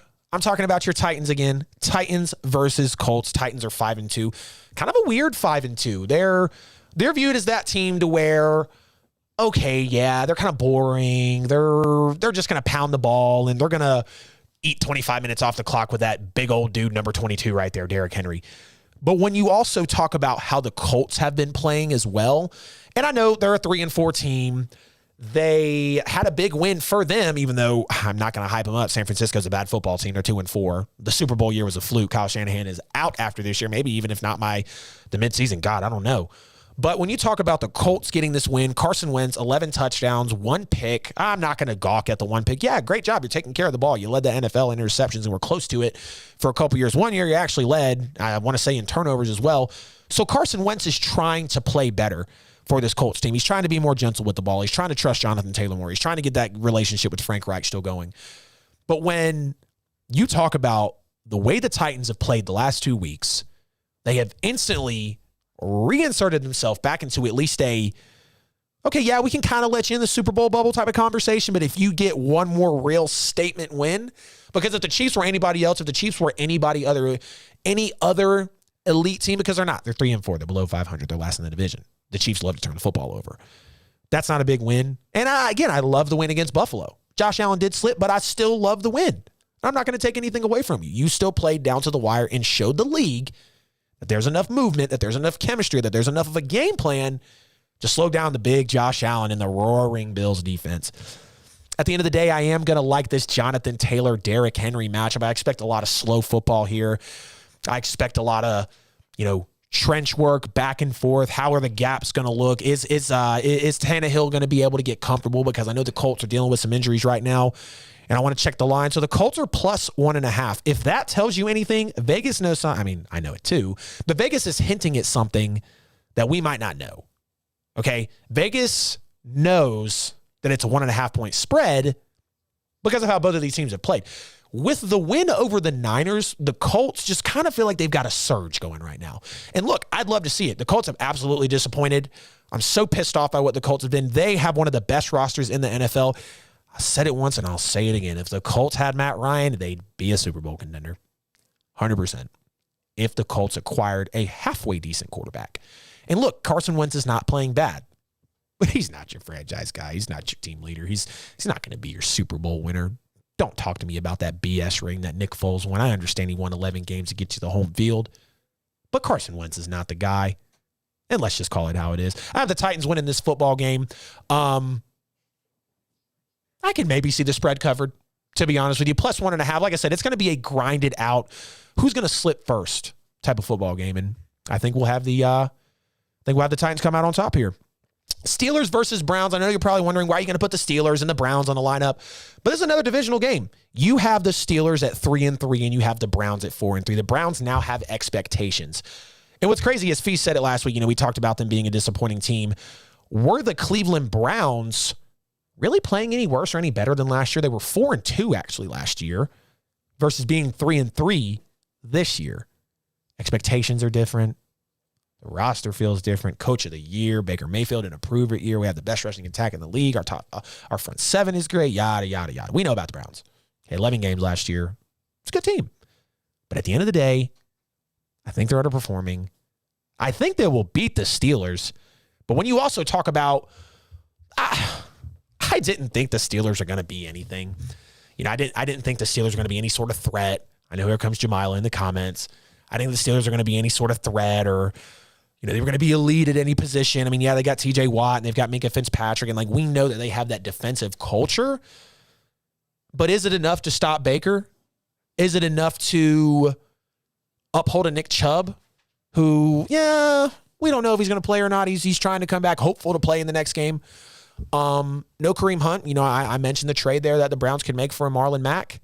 But the Browns overall this year, I mean, they have to win this game because this one, not the Browns overall this year. The Browns overall in this game have to come out victorious. This is a division game against the Steelers. The Browns is the Browns, right? You remember that comment? Take that comment and run into this game with it. Absolutely. Smack them out of the water. Big Ben is trash. Okay. Big Ben is looking as bad as Drew Brees did in his last year, as bad as Peyton Manning did in his last year. And at the end of the day, how long are you going to let an old, broken down quarterback who doesn't work out or study the playbook lead your football team? I know it wasn't a whole lot to say there about the Steelers and the Browns, but it's going to be an odd game. It's going to be a good game because it's a divisional matchup, and the Steelers are trying to surge to that 500 record. If the Browns drop to 4-4, you're going to have a switch to a division placement. There's a lot of stakes on the line here. I will take the Browns to win, and the Browns are -3.5. That feels fair. That absolutely feels fair. I could see the Browns being able to cover that spread. And I got to talk about them before we hit the sponsor break and get our NFL Week 8 picks in. The Tampa Bay Buccaneers versus yours truly, New Orleans Saints. How are the Saints going to look in this game? How are the Bucs going to look in this game? Well, we know the Bucs are a 6-1 team.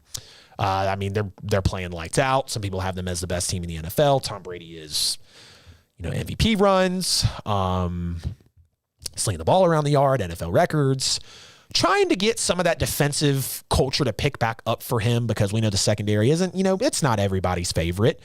But at the end of the day, you're talking about Tom Brady and you're talking about Jameis Winston facing off in the Saints' second ever dome game. Of course, you're going to have Tom Brady playing better than Jameis Winston. Of course, you're, probably, not even probably, the Saints going into the Monday Night Football game. So hard to watch that 13-10 win over a bad Seattle team. The Saints going into that Monday Night Football game, they were 29th in the league in yards. And they were 31st in the league in points. Or it might have been flipped, excuse me. But they are like bottom 5 in major offensive categories. Yeah, they can run the football, and they just got Mark Ingram back, and they've got Alvin Kamara. But, I mean, Kamara accounted for 65% of the offense in that Monday Night Football game. And, yeah, he got NFC Offensive Player of the Week, but, Jesus, he touched the ball 20-plus times. I mean, when you get those type of touches, when you get that type of production, you're going to be able to make it happen for the Saints. And then you talk about the Bucs. I mean, we can't say enough about the Bucs team. We know they can play well. We know they've got Tom Brady. We know they've got Bruce Arians. We know that they're defending champs. And at the end of the day, they're going to come to New Orleans, and they're going to play a smash mouth game. And the Saints are going to be in the dome. Saints are plus 5.5 in this one. Kind of a big line. Plus 5, plus 6, whatever you want to say. And I think the Saints are going to play them hard. I think the Saints will play them really tough here. The Saints have been getting guys back from IR. They're probably going to dig a little more into that offensive scheme when Mark Ingram was there. And I'm going to take the Saints to upset. I will take the Saints to upset in this game. It is going to be close, and I know everybody's going to take the Buccaneers.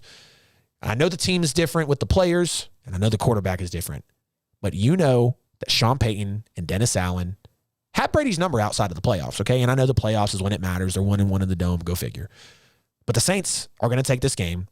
They're going to move to 5-2, and the Bucs are going to move to 6-2, and the New Orleans Saints will be there competing with the Tampa Bay Buccaneers. I'm waiting for that Mike Evans and Marshawn Lattimore matchup. I wish Michael Thomas was going to be back. I will have the Saints winning this football game, and it will be with the upset. Bet the Saints, get your money, cover the spread, do your thing. Who Dat Nation, Bell, I'm flipping it back to you for the 9:40 break before we get to the NFL picks. Yes, sir. Thank you. Appreciate that, Adam. Ladies and gentlemen, you are tuned in once again to the Wednesday night edition of Petty Sports, all brought to you by KINGZ Broadcasting Studios. Thank you for joining us tonight. We greatly appreciate it. Everybody that's chimed in the chat room, wishing my guy Adam a happy birthday. See you out there, West. It took you long enough to get to the show, man. Where you been, man? You know what I'm saying? We talked about Tennessee and all that good stuff, man. So, yeah, man, thank you for sharing the show. Go to the different podcast platforms, Apple, Google, Spotify, iHeart, wherever you like to listen to your favorite podcast shows, and type in Petty Sports. That's with a Z, Petty Sports with the Z. Download the show, listen to it while you're riding in your car or at home doing what you do. Like, follow, share, comment in the section on YouTube after you subscribe. Hit that subscribe button. And the thumbs up, let us know you're liking the page. And if you have a comment, we'd love to hear from you.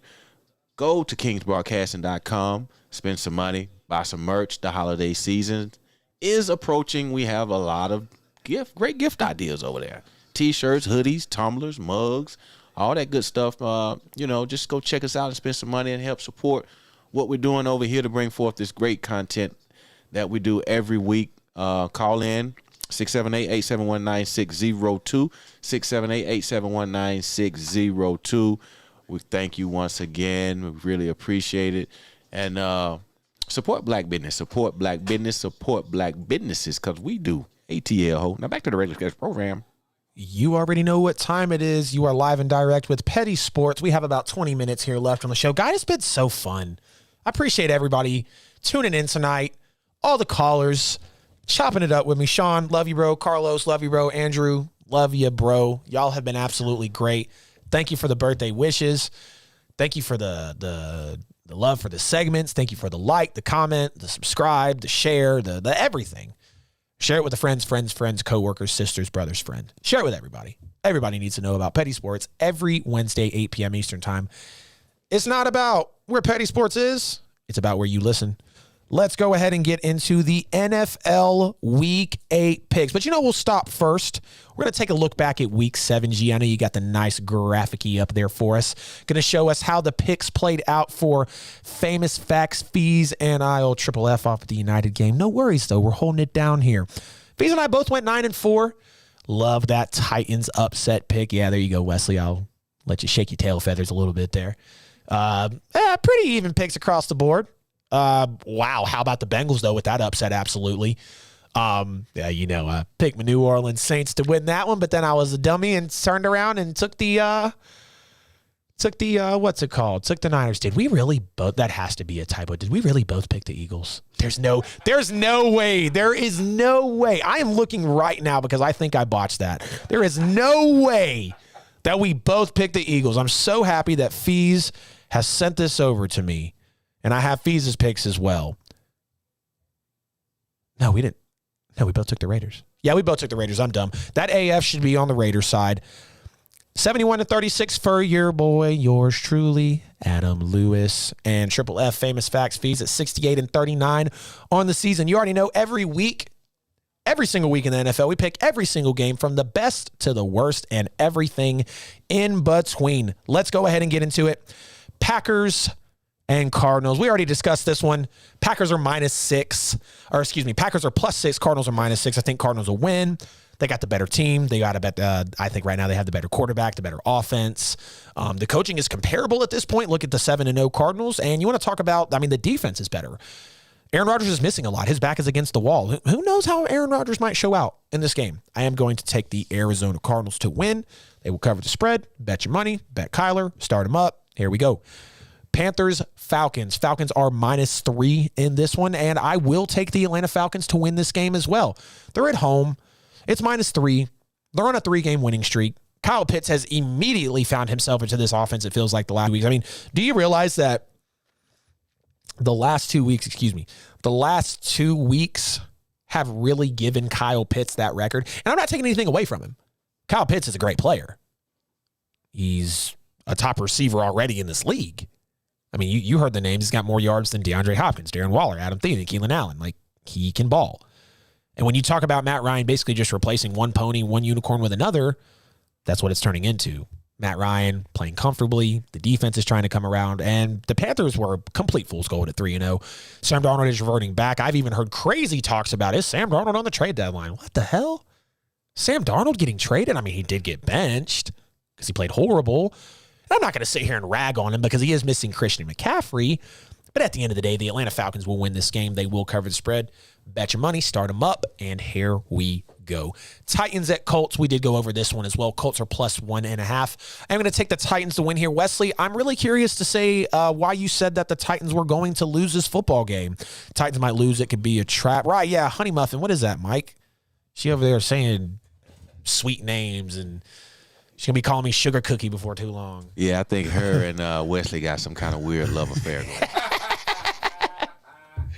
Oh, man, always hopping in the chat. Appreciate you, Milo and Wesley. Appreciate everybody again. 678-871-9602. How rude of me. Famous Fees. I know he picked her because I got to keep you on the loop. So Fees will take the Cardinals. Fees will take Atlanta. I'm taking the Titans, and it looks like Fees will take the Titans as well. It's a little bit out of order, but I wanted to make sure he gets them in there. So Dolphins at Bills. Again, I do have the Titans win. They'll cover your spread. Bet your money. Or they could cover the spread. I know he said it's going to be a little bit of a tight game there. But now we have the Dolphins at the Bills. And the Bills are -13.5 at home. This will probably be the blowout of the weekend. Josh Allen's probably going to play well. Well, we saw kind of early on how the Dolphins did try to treat him. So he could have another one of those types of games. But overall, the 13.5-point spread should tell you Buffalo can absolutely win. Buffalo will absolutely win. They can cover, and they will cover. Josh Allen over Tua, offense over defense, or offense over offense, defense over defense, coaching over coaching. It's all there. It's an easy one. Vegas knows, -13.5. I wouldn't be surprised if the Bills won by another 28 to 35 points. Jeez, I forgot. Last time they played, 35-0. Yeah, Tua got hurt, but still, no points. And that's when a lot of people started talking about that Bills defense. And Fees will take Buffalo as well. Absolutely. So take the Bills, bet your money, win it, start them. Let's get it going. Bengals at Jets. And the Jets are +10.5 here, rightfully so. The Bengals are much better than the Jets. And, at one point, really not too long ago, we put the Bengals and the Jets kind of on the same level. They had the number 1 overall pick. The Jets with the number 2 overall pick. They've just been bad football teams for most of their recent memory. But now the Bengals taking the leap, understanding what they have to do. And at the end of the day, the Bengals are just head, shoulders, knees, and toes, eyebrows, ears, hairline, everything better than the New York Jets right now. Spread is -10.5 for the Bengals. I think they win. They cover. Bet your money. Put your players in. On to the next one. I know for a fact Fees is going to take the Bengals unless he's just going to be that guy and take NYJ. They don't deserve to be called JETS. Bad football team. NYJ. Shout out Mike on the Mike Sports for that one there. Steelers at Browns. We talked about this one as well. Browns are -3.5 here. This will be a good game, though. I think this will be a good game. You got the Steelers trying to get to 500. You have the Browns trying to avoid from falling to 500. And at the end of the day, the Browns are just a better football team. In a weird way, not by as much as you think. And expectations make it feel different. Previous years make it feel different. A lot of things in this season make it feel different for Cleveland. And I know they're dealing with injuries and the whole nine. Okay, it's not helping their case. But at the end of the day, you're able to do it without your stars on Thursday Night Football. So let's go in here, beat the Steelers again. Browns win. It's going to be a tough call on if they cover because it could be a tight game, but the Browns win. Bet your money. Put your players in. Let's get it going. Eagles at Lions. Lions plus 3.5. I almost said minus 3.5. Definitely not that. Eagles and Lions with Detroit at plus 3.5. And the 3.5 point line, I mean, the Eagles obviously are not a, team that's really going to give you trouble. I thought they would have been one of those teams coming into the year where it was like a Panthers or a Vikings or even kind of like, the Patriots where they were just going to try to hang around in the game and really make it tough for you and make you super nervous. God, am I going to lose a trap game? But at the end of the day, who knows what's going to happen with them? It's arguable. You could say after the Lions came out the way they did against the Rams, they are absolutely hungry for a victory right here. I'm not going to be silly, though, because I will take Jalen Hurts over Jared Goff, even though Jalen Hurts is still trying to find himself. I think at the end of the day, when they both hit the top of their, NFL careers, it's going to be Jalen Hurts is going to be better than Jared Goff. Jalen Hurts will be an MVP one day. And I'm going to take the Eagles here to win. And I don't think they'll cover the spread. No, these teams are kind of evenly matched at the end of the day. But I will take the Eagles to win here. Rams at Texans. Texans are plus 14.5. Wow. Rams, we don't even need to dig into this one. The Rams are probably going to run all over them. Brandon Cooks might feel a little upset because now Mark Ingram's out of the building and now you're having to play your old Rams team. But at the end of the day, there's really nothing here to chop up. The Rams are going to be the better football team. They're going to cover the spread. They're going to win, and they're going to take it home. 49ers at Bears. And the Bears are only plus 3.5. And I'll go out on a limb here. This is where I'll take the upset. This is where I'll take the Bears to win this game. This is where I will take the Bears to be able to win you your money. They're obviously going to cover your spread. I look for Justin Fields to have an okay game here. Because Justin Fields, at the end of the day, he's been a nice, talented quarterback, but when it comes to, he's a rookie at the end of the day. So when it comes to some of the routine plays, reading through your defenses, making the right decisions on that, on the fly, I guess, or however it might come down, like Justin Fields has, had a little bit of problems there. But with the way the Niners are playing, they were at home. And again, shout out to the Colts, winning the game on the road, crappy weather. And the Niners were at home. They had the advantage. They kind of know what the weather's going to be like. Maybe they're not used to playing in it. But, the Niners they're not up there with the elites anymore. The Niners had the one fluke Super Bowl year. And at the end of the day, it is what it is for the Niners. I think the Bears win here. I don't think the Bears win big necessarily, but they win the football game. Bet your money, get your points, take the upset, on to the next one. Patriots at Chargers. The New England Patriots facing the Los Angeles Chargers. And the Chargers are minus 5.5, but that should tell you something, though. With the Chargers being minus 5.5, coming off of a blowout against a Baltimore team, against a Patriots team who really won't have any reason to hang around with them, besides the man on the sideline who likes to mumble all the time, Bill Belichick, maybe the greatest coach of all time, greatest defensive coach still in the game. He was able to stifle Justin Herbert last year. Like I said, worst game he's ever played, shutout, no touchdowns, no points, horrible yards, completion percentage, passer rating. We saw it all. And now you're going to have the Chargers wanting revenge in that game. Justin Herbert, being a top 10 quarterback as a sophomore, that's great. We know who Justin Herbert is. This team is now healthy. They're trying to take the leap. They're trying to have more guys come in. And, they can maybe make a move at the trade deadline as well. I will take the Chargers here to win. I don't know if they'll cover the spread, though, to be honest with you, because Belichick knows who Herbert is. There we go, Braves. Get him on the bases. Let's make this absolutely happen. Chargers will win this game, though. I think Chargers win this game. They win it close, but they'll win this game. And I don't think they cover the spread. Jags at Seahawks. Seahawks minus 3.5 to the Jacksonville Jaguars. Absolutely wow. And again, Vegas is showing you, look, when you don't have Russell Wilson, when you're not able to play well, when you have Geno Smith basically engineering your team right now, and, you're able to get locked the way that you are. And I know it's tough right now for Seattle. I know that they don't have their guy. They don't have Russell Wilson. They are not able to, make things happen. They want to be able to be a much bigger team. They had multiple times, in and out to where, is the Seattle team going to be what they want to be, or are they not? Are they going to deal with injuries, or are they not? Are going to be coached well, or are they not? I think the Seattle Seahawks, at the end of the day, they are a better team than Jacksonville. I will take the Seahawks to win, but I don't take them to cover the spread. Oddly enough, Jacksonville will be scrappy in this game. Trevor Lawrence will come out. He'll have some Marvin Jones fun. He'll be able to give the ball to James Robinson. They're just coming off the bye week there, and I think they'll feel good. Seahawks win. Close one, though. Makes the fan base really, really nervous. Already talked about Bucs Saints. Saints are +5. I think the Saints do win this one. It will be a close game. The defense, I think, will be able to stifle Tom Brady. Different players, yes. Yes, same system, same coordinators, same coach on the defensive side of the football. You're not just going to flip your defensive scheme immediately because the New Orleans Saints already have a good defense early on in the year. It usually takes New Orleans, 6, 7, 8 weeks to figure it out. What are they going to do through the air? How are they going to do with the potential yards per game or points per game? Red zone defense, they're doing all of that. They're absolutely doing all of that. They're able to stifle these teams. And I know, Fees, you called us a fraudulent 4-2 team, but we're going to be 5-2. The Bucs are going to be 6-2. And maybe that week one overreaction won't be as crazy as we thought it was going to be. I'm not saying they're going to win the NFC South, but let a couple injuries, calls, plays, games go a certain way.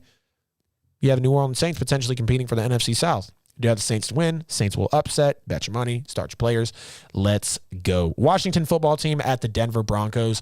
Broncos are -3.5, and this is going to be just I don't even know how this game is going to be. Washington's, they're like dead last in offense, dead last in defense. Broncos were a really fraudulent 3-0 football team. They have now not won any games since going 3-0. And at the end of the day, I don't know. This pick is hard. The Broncos are obviously the better team, but when you have a bad team playing another bad team, it's really any given Sunday type of mentality. I'll keep it simple, though. Let's not outthink the room. Broncos win. They don't cover the spread, so be careful with your money there, but I will take the Broncos, not the points, to win this football game. Last two here, we are 9:56. Guys, appreciate everybody for tuning in tonight. Last two picks here on the show before we roll out. Cowboys at Vikings, and this is an interesting one.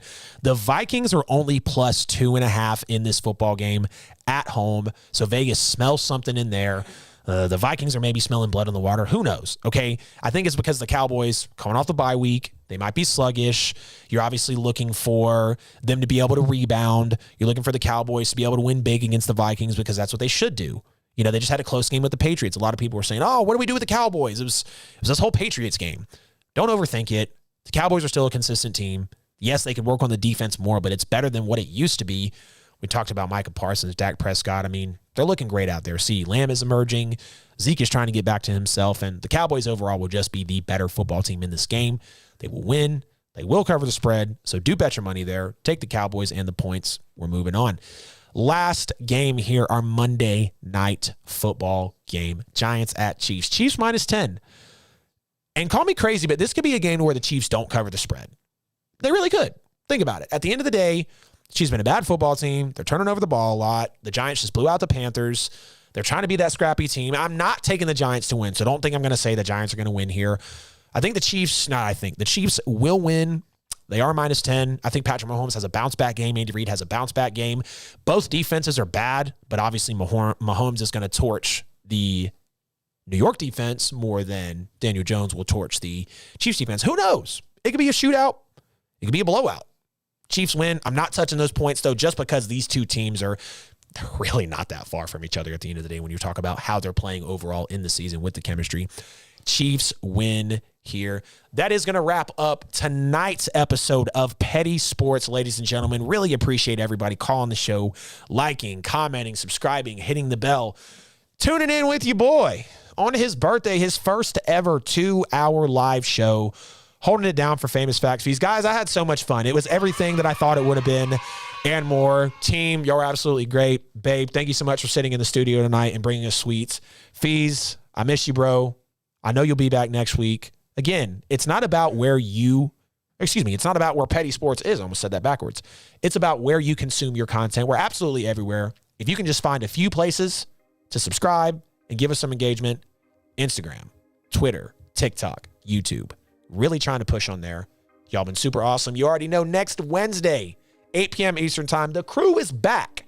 No more imaginary friend. No more Petty Sports over here. See the logo right there.